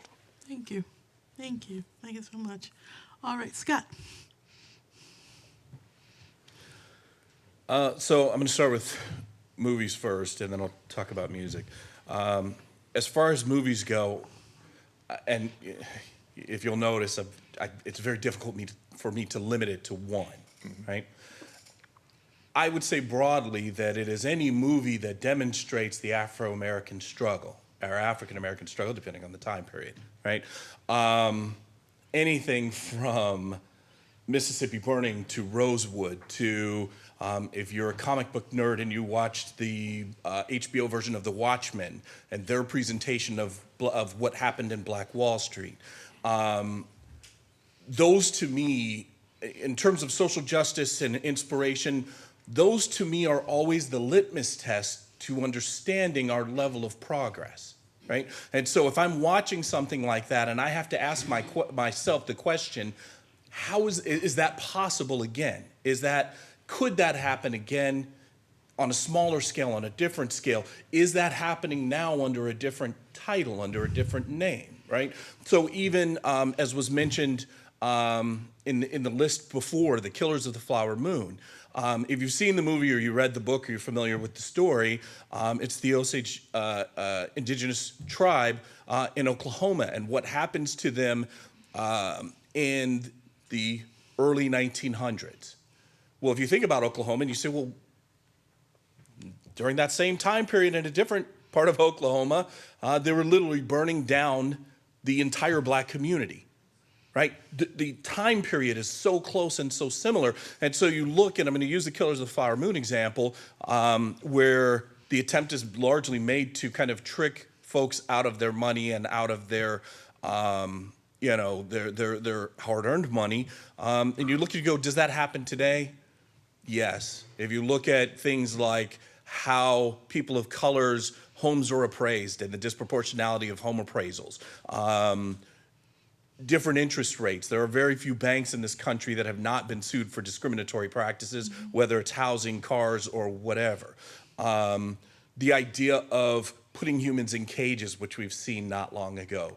The questions of whether or not people belong in this country or don't belong in this country according to their arrival is nothing new. And so to me, generally speaking, and not just the black struggle, but obviously it's Black History Month, we're talking about black folk. The black experience in particular is an ongoing litmus test of our own progress. As far as music goes, initially I had 3 songs in mind.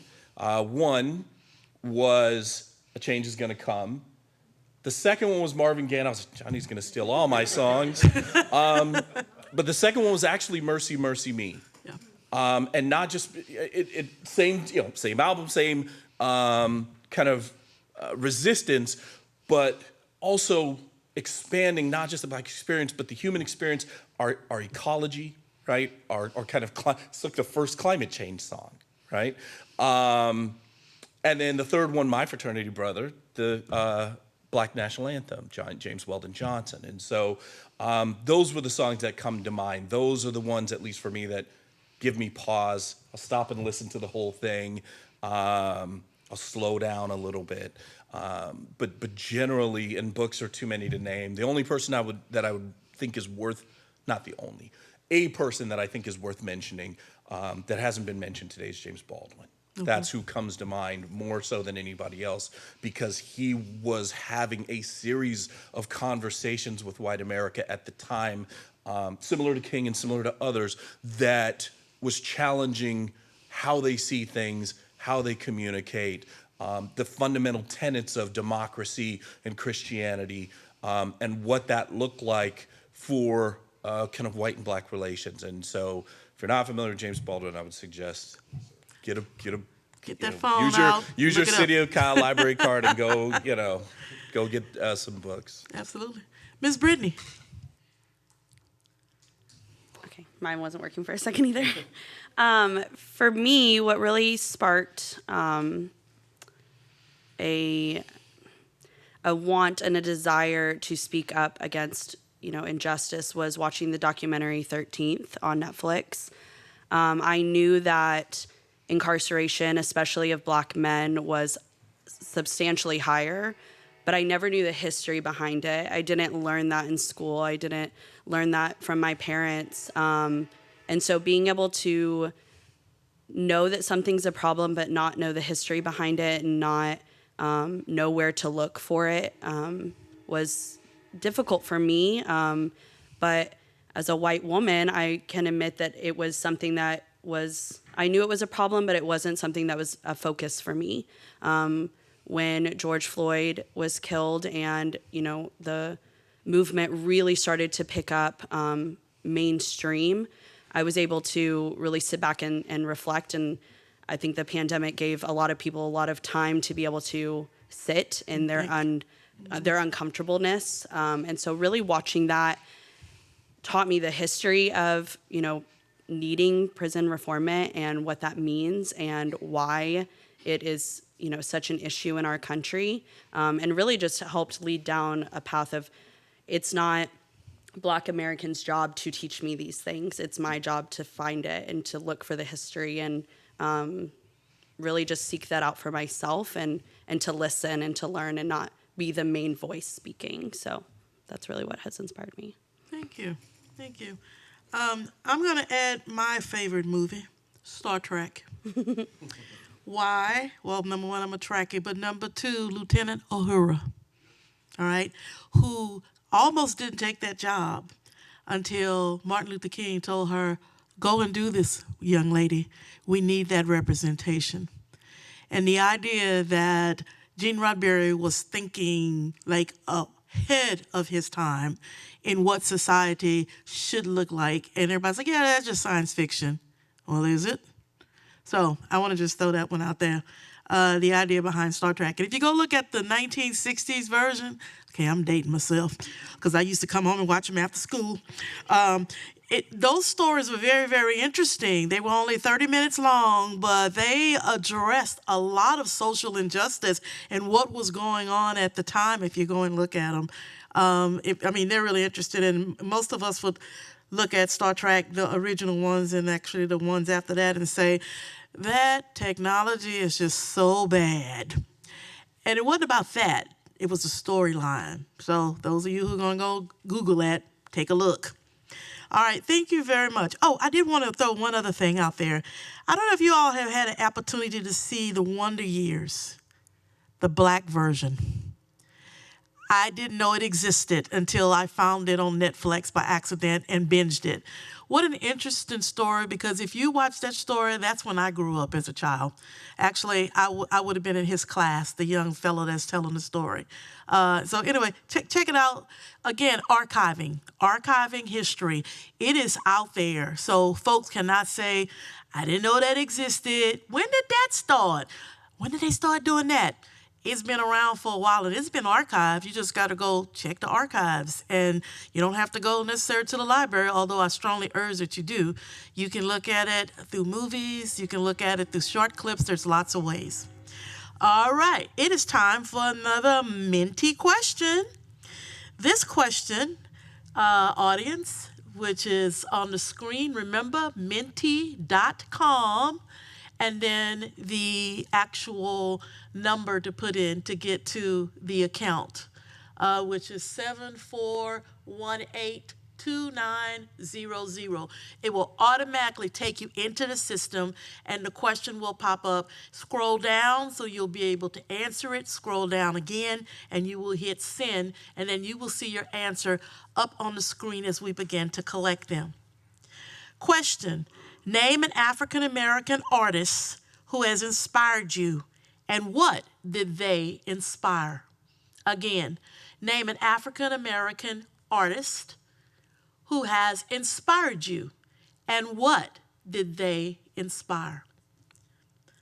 And so I would like our panelists who won't necessarily answer this question, but think about this for a minute, this particular artist.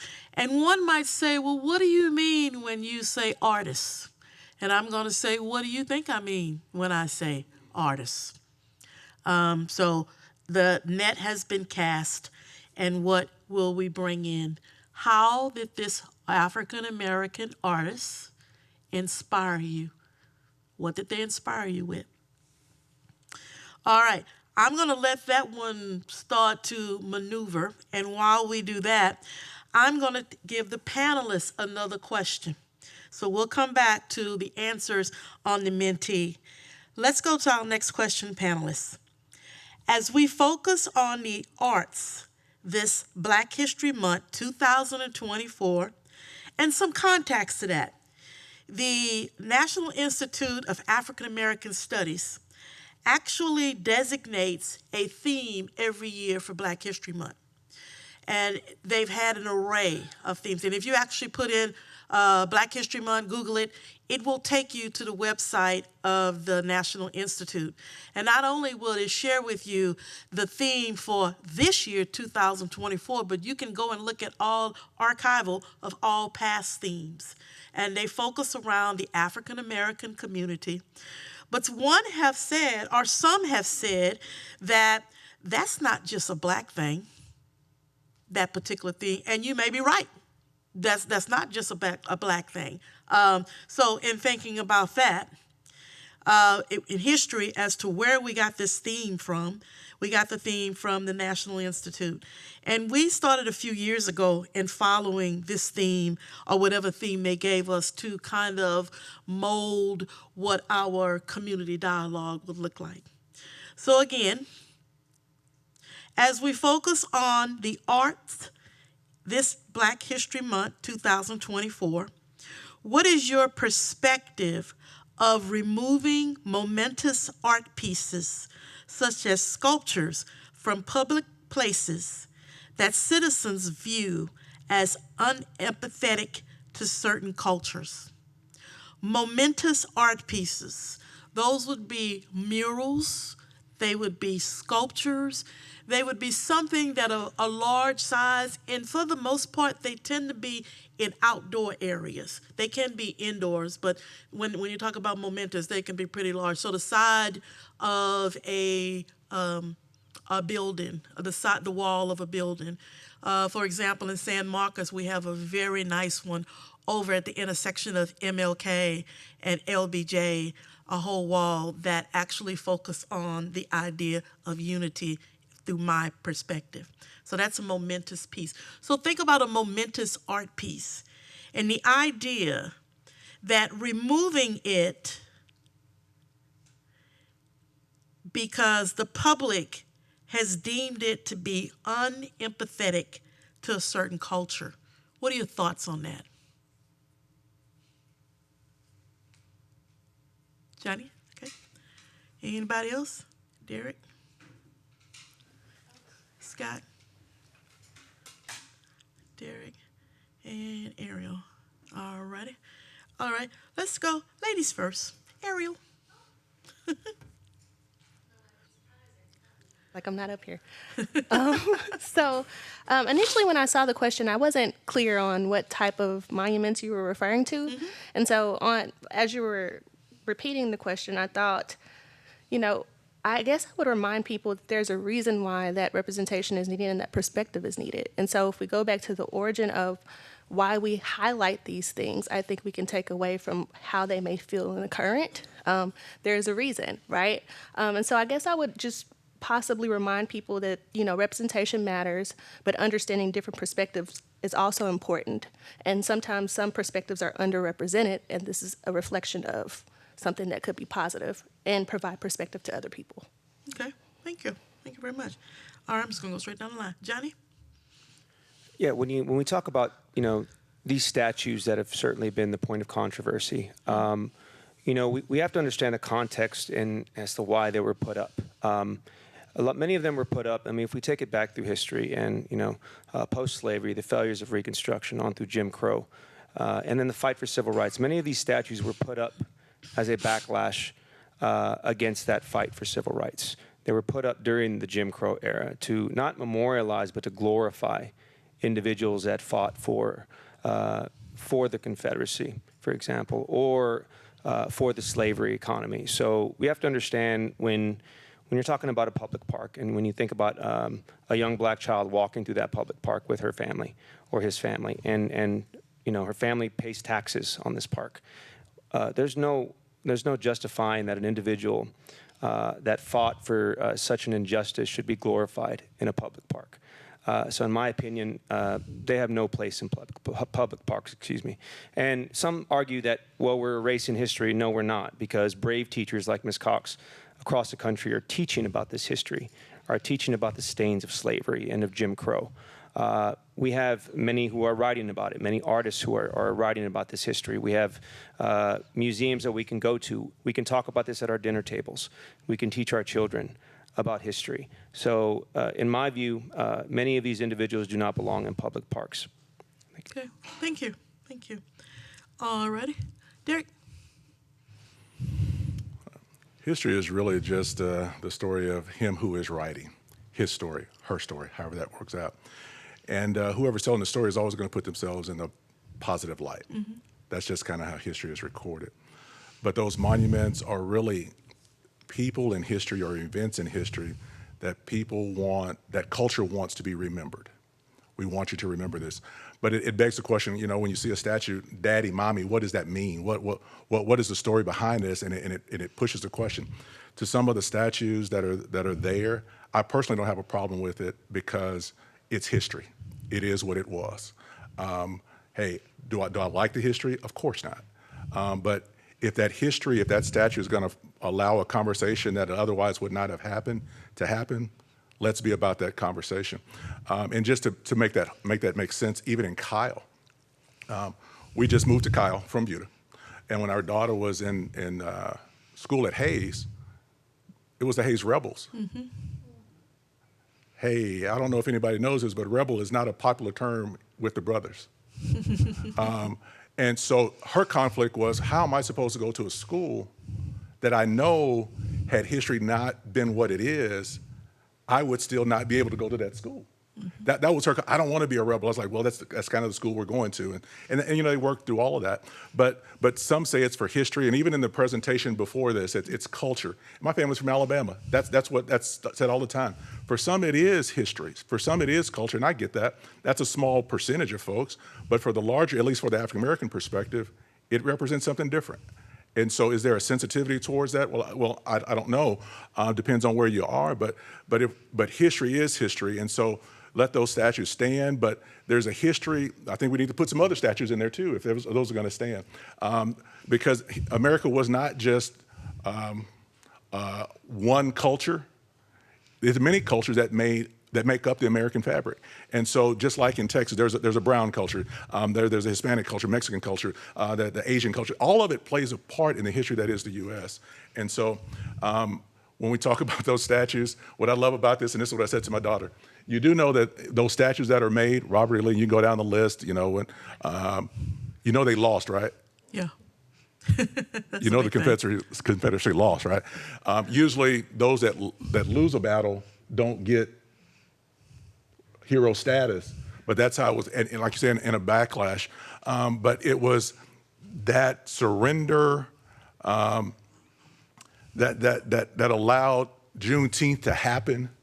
And so you put those together, and it just tells a timeline of the history that is ours. So with me, let the monument stay, build some other ones. If you knock down one, knock them all down. But if you're going to allow some to stand, tell the history that is America, for real, for real.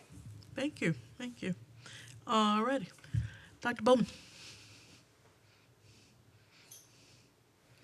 All right. I think, and I'm going to kind of combine, and ironically enough, during this kind of the responses, I was thinking about Dr. King, right? So last year I was at an academic conference. The academic conference was in the Baltimore, kind of Washington, D.C. area. And my wife came with me, and we went to George Washington's home. And if you've ever been there, if you've ever taken that tour, one of the things that they talk about openly, and you can't really hide because it's his Mount Vernon home, is his slave ownership, including the physical slave quarters, the slave cemetery, if you haven't been there, because there's a separate little kind of slave graveyard. And so for me, as I was listening, there's history and then there's truth. And I think we do a good job of, excuse my French, bastardizing, minimizing, glorifying history while simultaneously hiding the truth. And so I am also of the opinion that if you want to leave it, but tell the truth, number one, right? So if you have a Robert E. Lee, you tell the story of what happened, what he did. You know, if you go to Germany and you tour Auschwitz, they're not telling you anything other than the truth, right? Here's what happened here. Here's the history of it. Here's why it's important that we keep it so that we don't forget, right? So for me, if you tell the truth, you can keep whatever monument you want. The second part of the truth, though, is that if there is a question or a public space or public debate on whether or not a particular monument should stay or something should be erected, you force citizens to tell the truth about why it's important to them, right? I've lived here for a number of years. The discussion about Hayes and the rebels and the mascot and all of that, it's tradition, it's heritage, that's not the truth, right? That's a fallback, a comfort, a non-response response that's rooted in quasi-history. The real question, which is why I thought about Dr. King, and this question of, okay, I'm going to challenge you where you are, is, okay, but what does it mean to you? You explain to me why there should be a rebel and why the school should be rebels. Not in a broad heritage sense, but specifically for you. That's you speaking your truth, and we don't do enough of that, right? And so if you have a Robert E. Lee monument, or a few years ago, I served on a Texas State committee reviewing a couple of buildings on campus that were named for questionable folks, right? And it involved historians, it involved their family, it involved all sorts of people, right? So it wasn't a get rid of it or keep it. It was, let's try and arrive at the truth. Let's try and understand what was said, whether or not this person said this, whether or not they're belonging to an organization, what the context was, and all of that. And so to me, if you're going to keep it, you talk about the truth by a community standard, the truth by a historical standard, and then ultimately you arrive at whether or not it should stay. And I just, like I said, I don't think that happens nearly enough. Good. Thank you. Thank you. I think I'll add to that as a historian also, my thinking was always talk about the good, the bad, and the ugly. They all have to be together when you're talking about something. And so is it necessary to move something or take something away, which would then remove that story, or it would remove that remembrance? Or do we keep it and we truly talk about it for what it is? Great example, across the street at the Railroad Museum, which one could question the idea of a momentous art piece. In the building, it is a museum, by the way. There is as it was redone, because it was basically focused on, I think it was 1937, the 1937 railroad station in Texas in 1937. Would it have a for colored only section? It does, as well as it should, in my opinion, because it was 1937. And the colored only section looked very, very different than the other section, which actually says whites only. And there are actually labels on those rooms. And to me, as not only a historian and an educator and the many things that I am, to go in and have someone say, what is that? And have a clear discussion of what it was gives a lot of information to someone. And I've actually been there where young people, about middle school, came in. And these children saw that, they heard the explanation of the whites only and colored only. And their question, because of their ethnic background, is, well, which one would I have gone through? Because that's where we are now, right? It's hard to decipher who's what nowadays. And so they wondered, because to them, that was clear, black or white. That's black or white, I mean, literally. But is that the way it actually is? Is it really black or white? Because these kids saw gray. And they couldn't figure it out. And they were like, not only did they not figure out what it was about, and they got a really good explanation as to what it was, but then they couldn't figure out how they would have fit in. They would have gone to the colored one. So, so, so anyway, just, something to think about in the big scheme of things. So I brought this particular question forward to have a discussion about, because we know that there's been a lot of action in regards to taking something down, leaving something up, having big ceremonies to take it down, and people getting very fired up about it. Doing such a activity, actually, I think it was in Georgia, actually caused someone to be so raged that they drove through a crowd and killed somebody and harmed people because they were so persistent about not taking down this particular statue. And it was a celebration of taking down the statue. I don't know if they told everybody that part, but the celebration was about the removal of a statue. And it just kind of went very much the wrong way because it caused someone to get killed. The driver killed someone. And of course, then he had to go to trial and all that kind of stuff. Was that a hate crime? That's a good question, because of the context of his actions. So I'll leave you with that. I'm going to go back to our Menti question, and let's see. Oh, goody. We have lots and lots of answers. The question again was, and you still can get on if you like, name an African American artist who has inspired you, and what did they inspire? All right, let's see. We have, I'm going to pull a few. We have Angela Davis. We have Bob Marley. We have, I thought I saw Viola Davis, Langston Hughes, Jordan Pele, Alvin Haley, Debbie Allen, let's see what we got. Vanessa Bell Armstrong, Maya Angelou, Prince, Alex Haley, Ella Fitzgerald, Fred Harmon. Okay.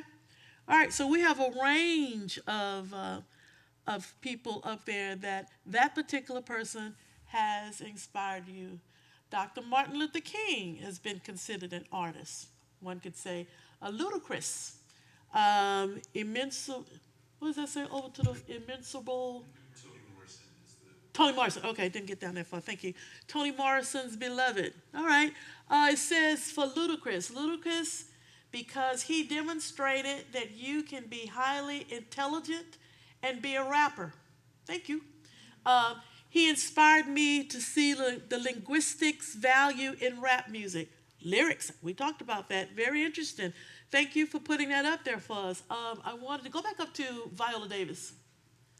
Viola Davis, her performances are powerful and not just expressions of pain, but also of many facets of the human experience, especially joy.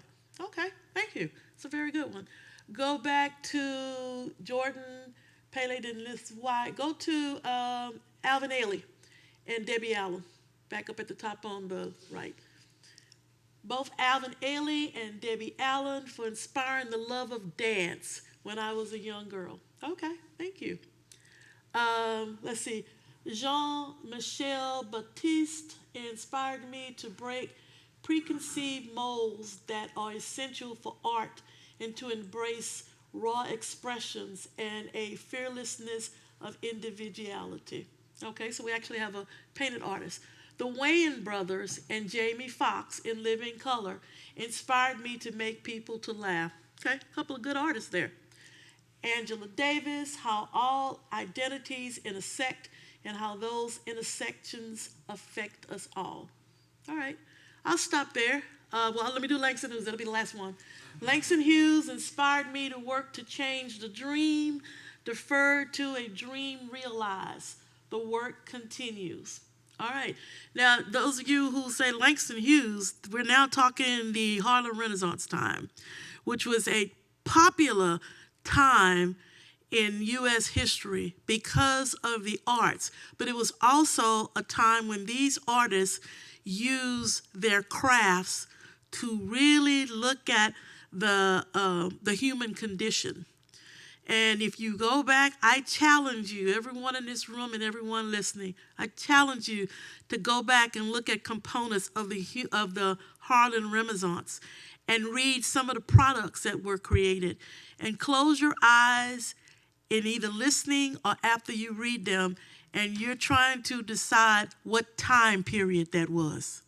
Because it may very well be that you're thinking it happened yesterday. Very interesting. All righty then. All right, I'm going to go. I have another question for Menti, for the Mentimeter. This will be the last one for our groups in the audience and those that are viewing. The National Museum of African American History and Culture, Smithsonian, is highlighting the art of resistance and the artists who use their crafts to uplift the people, speak the truth to power, and inspire a nation. So what person, those of you Menti people on Menti, what person, what event, or subject comes to your mind in the past 10 years? Again, in the past 10 years, what person, event, or subject comes to your mind as we talk about the art of resistance and how artists have used their crafts to uplift the people, speak the truth to power, and inspire a nation. So do give us some feedback on that. And I want you to think about, because to me, the past 10 years is like now. We've been talking and we've been going back in time, but think about the present right now and what you have seen, heard, experienced from a person through an event or a subject or a topic in the past 10 years. And you think about the art of resistance and share that with us. All right. And you know what? Here's as we think about that, and we talk about this art of resistance. Now, the National Institute of African American Studies has actually said that the art of resistance is almost a genre of itself, because it was a way to protest, to speak out, to act against. There was something that used to be called civil disobedience that sprung because of this idea of resistance. And it was the art of resistance. How do you do that, right? Earlier we talked about MLK, and we've also talked about Malcolm X. They were craftsmen of figuring out how to do that, right? How to speak out, how to speak the truth, how to inspire a nation. And they did it in different ways. Now, my personal opinion is, what better way than to squash that down is to get these two to seem like they're opposing each other, right? Because if we get them to infight, then we can just sit back and just wait for it to finish, right? And they were so smart, these two men, that they figured it out pretty quickly. And it wasn't about them against each other, but having very different tools to get people inspired, to get people to stand up and speak, and to uplift the people. They use different tools to do it. Do you know the same thing was said about E.B. Du Bois and, what's his name? Who am I talking about that was around during E.B. Du Bois's time? W.E.B. Du Bois. He had people declared was a nemesis, and they were, thank you. This completely went by me. Booker T. Washington and E.B. Du Bois. At that time, they were the Martin Luther King and the MLK, because they had two different tools in order to get the people to uplift, speak out, and inspire the nation. And again, it was used to put them against each other, either on the Bois side or you're on Washington's side. You got to pick one. And a lot of the people start saying, wait a minute, why do I have to pick one? Right? Same thing with MLK and Malcolm X. Why do I have to pick one? Why can't I do both for some reason? So I just wanted to just kind of throw that out there, this art of resistance. Now, I must say, although we're talking about Black History Month, this art of resistance is not just limited to this group of people. There are many different groups of people who all make up our nation who have used various arts of resistance in order to lift up the people, speak the truth to power, and inspire a nation. So, interested enough. All right, we have a couple of, let me see, we have a couple of them. We have Amanda Gorman. And if you remember, she did the inauguration speech for Obama. Young lady, I think she was under the age of, might have been about 18 or 19 when she first came on. She was very, very young, the youngest known in history, as a matter of fact. Her poems are set to speak to our current generation of young people, and they can so relate to it. And I've read them, and all I can say is every time I read one is, you go, girl. I get it. The other one is Cullen Kaepernick. I was hoping he would come up. And I remember talking to the crew, and we were talking. I said, wouldn't it be interesting if somebody said Cullen Kaepernick? Because he's an athlete. Is he an artist?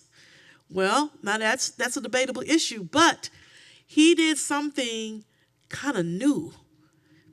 Well, not very new, but maybe new in the past 10 years for sure.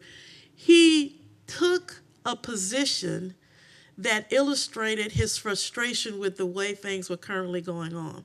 The football player on the football field. Now, that might have happened in other instances, but the last time I saw the field being utilized was when we had the Olympics and we had the winners of the gold medal track team who actually protested. And they were punished for that. Their gold medals were taken away from them, if you didn't know it. And if what I'm saying to you, you're like, what? Look it up. Look it up.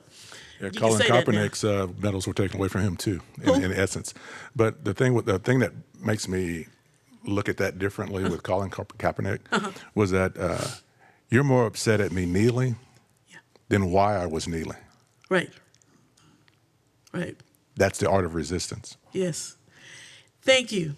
And I'm so glad you said that, because I was looking at the biography of Nikki Giovanni yesterday, and she made a comment about that. And she said, normally when a man takes his knee, it's because he is pronouncing his love, right? We normally think when a man takes his knee, he's getting ready to ask somebody to marry him. He's pronouncing his love. So Colin Kaepernick, in her opinion, was taking his knee to pronounce his love for his country, but his disappointment in it. And because he didn't do anything, it was like, I think they call it non-violent protests. Would we prefer the other way, which is people get injured? But it caused so much of a controversy. And thank you, Dr. Ben, he was punished for it. So interesting. All right, who else we got up there? My profession as a social worker, our job is to help level the playing field and make things more accessible. This cannot be done without resistance. Very good point. Thank you for sharing that with us. Amanda, we have that, the poet, we talked about her. Supporters of the Crown Act, NAACP, Legal Defense and Education Fund, Inc., Delta Sigma Theta Sorority, Alpha Kappa Alpha Sorority. So the idea of the Crown Act and how that stands right now. And if you're not familiar, there is something going on in a school district that is not going along with the Crown Act, but has not had any, because it is now a law in the state of Texas that this is something where someone cannot be punished or discriminated because of their hair, that was passed in our Texas legislature. That means everybody agreed to it. And yet there's a school district that is removed a young, I think it was a young man, from school because of his hair. So clearly the art of resistance. Is there another one? President Barack Obama's time in office was the last time I felt this nation was inspired to be better. Angrily certain groups and inspiring others to speak up. So the idea of President Barack Obama, an artist, go figure. When a firmer president refuses to make a smooth transition. Okay. Council culture. I'm not sure I know. Can anybody speak to that? Council culture? Yes, please, Brittany. Cancel culture is essentially when someone does something wrong that our culture deems as wrong. Everybody seems to kind of boycott or attack that person. And lately it's just kind of gotten out of hand. There's always room for growth. I do think that people need to have discussions and need to be held accountable for their actions. Sometimes I think cancel culture just kind of takes on a mind of its own and becomes like a saviorism kind of act that we want to call things out, but that's essentially what it is. Okay, thank you. Thank you, panelists. Help me out with this. All right, what we got next? Yes, go ahead, please, Ms. Mia. cancel culture, a lot of the times it started off as a way to hold people accountable, especially people on social media, because there were things, especially the younger generation, that happened on social media that were dangerous or not good, and like we started holding people accountable for you can't just say anything you want to just because you are an influencer, like you can get reprimanded. But it went from that, like an accountability, to sort of we can cancel you for anything. If we don't like what you say, we can shun you from society. So it went from accountability to bullying.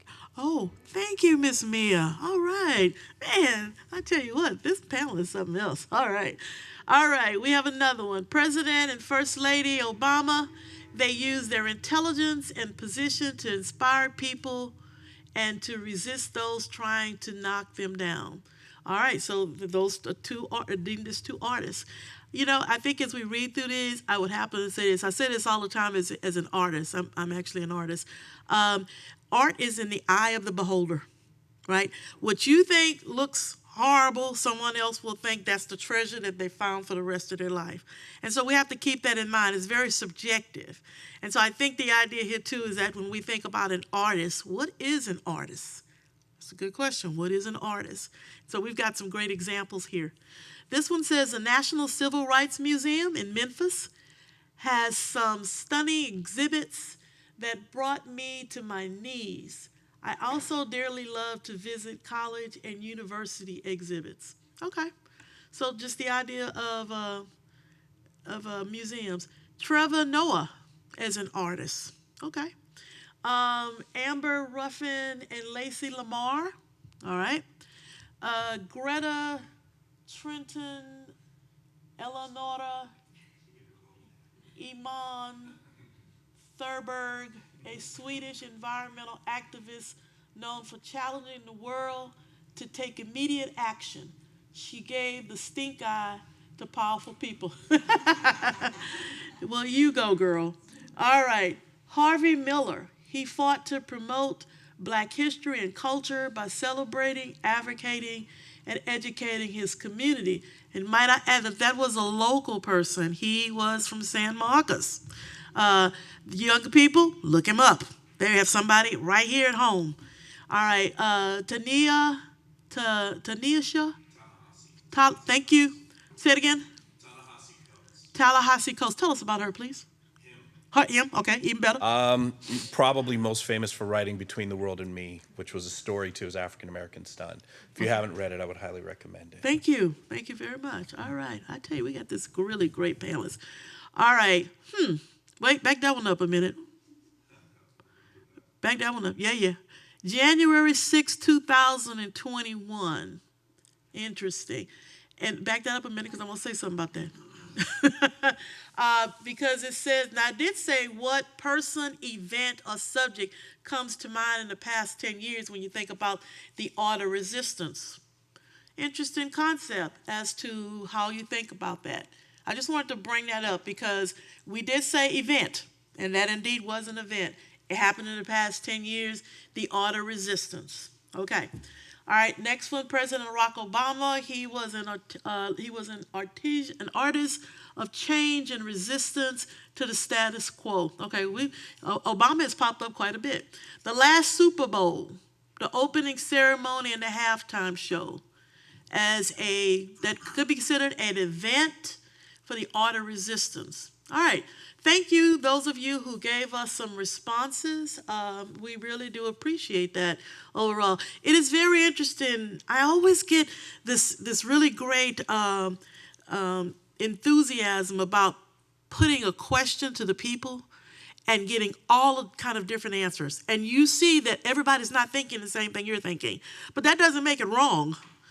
It's just a matter of different perspectives. And when we fall on everybody needs to think like me, that's when we start having problems, bottom line. All right, so I'm going to put up a cartoon.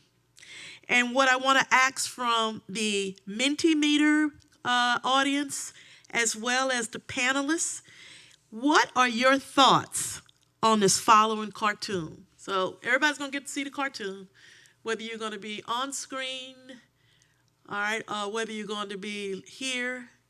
Can we make it a little bit bigger? Okay, just so you can read it, and just so you can read, I'm gonna give you a minute to read it. And those of you who are on Menti can provide the same answer to this question. What are your thoughts on the following cartoon?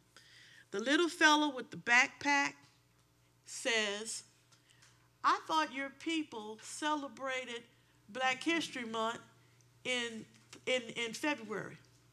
The little fella pulling the wagon said, nope, that month is for y'all. We celebrate all year long. What are your thoughts on that?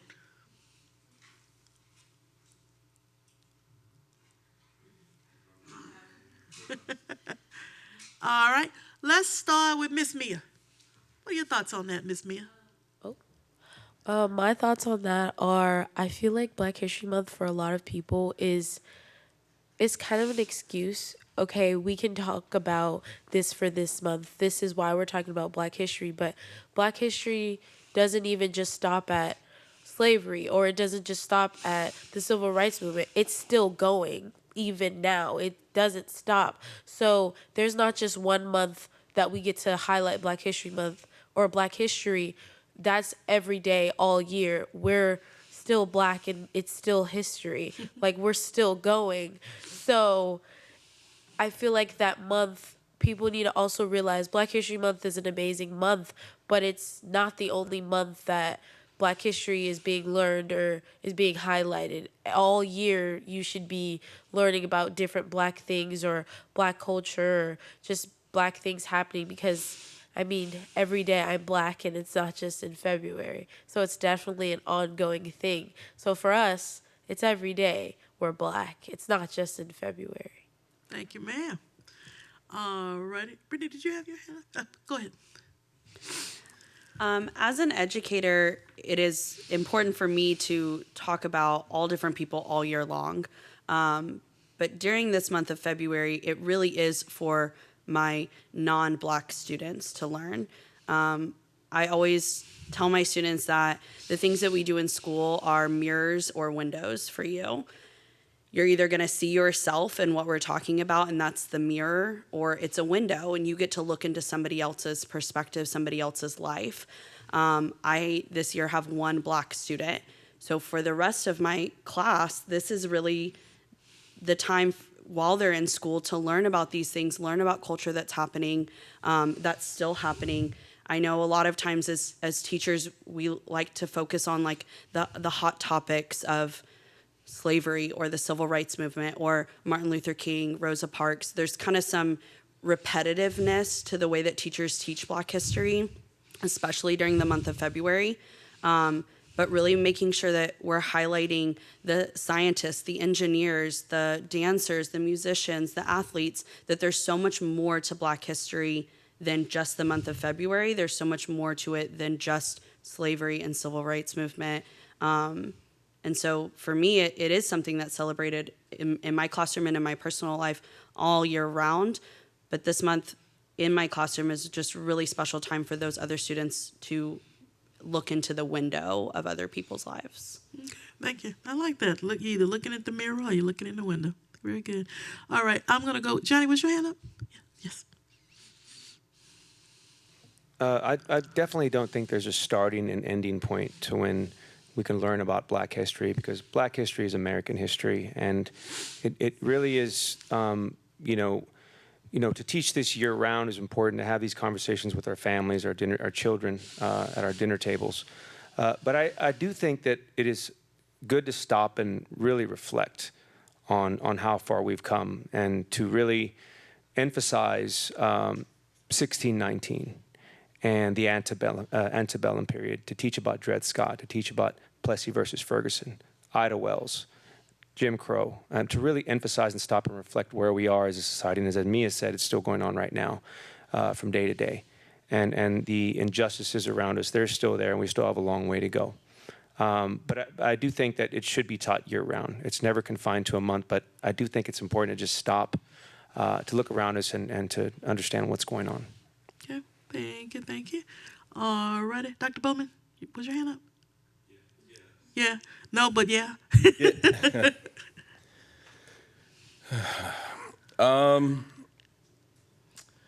I think, first of all, I think the cartoon is accurate. At the same time, I think that the slight inaccuracy is the question of when he says it's for y'all.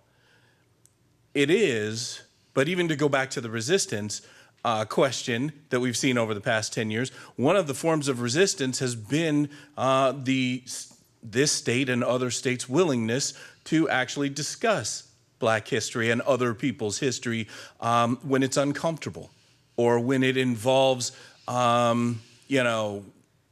stories and narratives that don't paint the dominant culture in the most positive light. And so I was kind of sitting here thinking, who is it actually for, right? For those that are engaged, for those that are acting as allies, for those that are wanting for more for themselves and their children in multiple generations. Black History Month can be an excellent springboard for finding information, for sharing information, for attending public events, for participating in art and literature and movies and all of those things. I think at this kind of historical moment, and quite possibly even next year, depending on certain election outcomes, I think that the question of the value, the perception of value, will be up to debate. We know it's been up to debate in the state of Texas over the past several years. Who should be talked about? What does that narrative look like? Who's, to go back to the question of his story, who's telling the story about others? And so I think it's at a crossroads right now, right? For Black folks, for Latino folks, for Indigenous folks, for women next month, et cetera, whether direct or intersectional, we live those experiences already. As has been said a couple times, that experience is a year-round experience. It doesn't change. It doesn't, to go back to the criminal justice example earlier, the 1 in 3 lifetime likelihood for African American men to be incarcerated in the United States does not change after February 28th or 29th this year.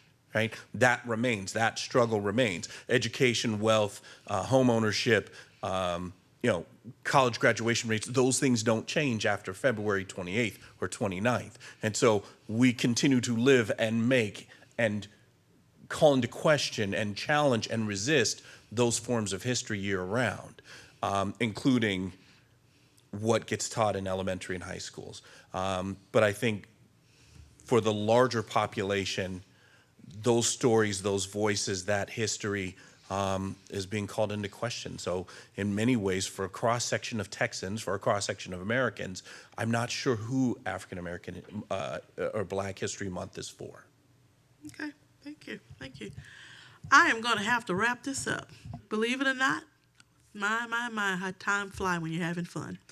We're a few minutes over, and I am going to say to each of you, Dr. McField, Mr. Flores, Miss Michelle, Pastor Ben, Ms. Cox, Dr. Bowman, thank you so much for participating this evening and sharing your perspective. I hope we have those in the audience as well as those who are watching online to be thinking, to be looking stuff up, because what did he say? How do you spell that? And having great conversations during this month of February where we're celebrating the contributions of African Americans. We're contributing all year long, but this year, this month, we're celebrating among the community. That means everybody. So thank you all for participating this evening. Audience, thank you for joining us this evening, whether you're watching us online. Shout out to my sorority sisters. You know who you are. And thank you so much for joining us this evening, everyone, and continue to celebrate Black History Month and other activities that you may choose to do. So thank each of you. We surely appreciate it. And thank you, everybody, citizens alike. Thank you.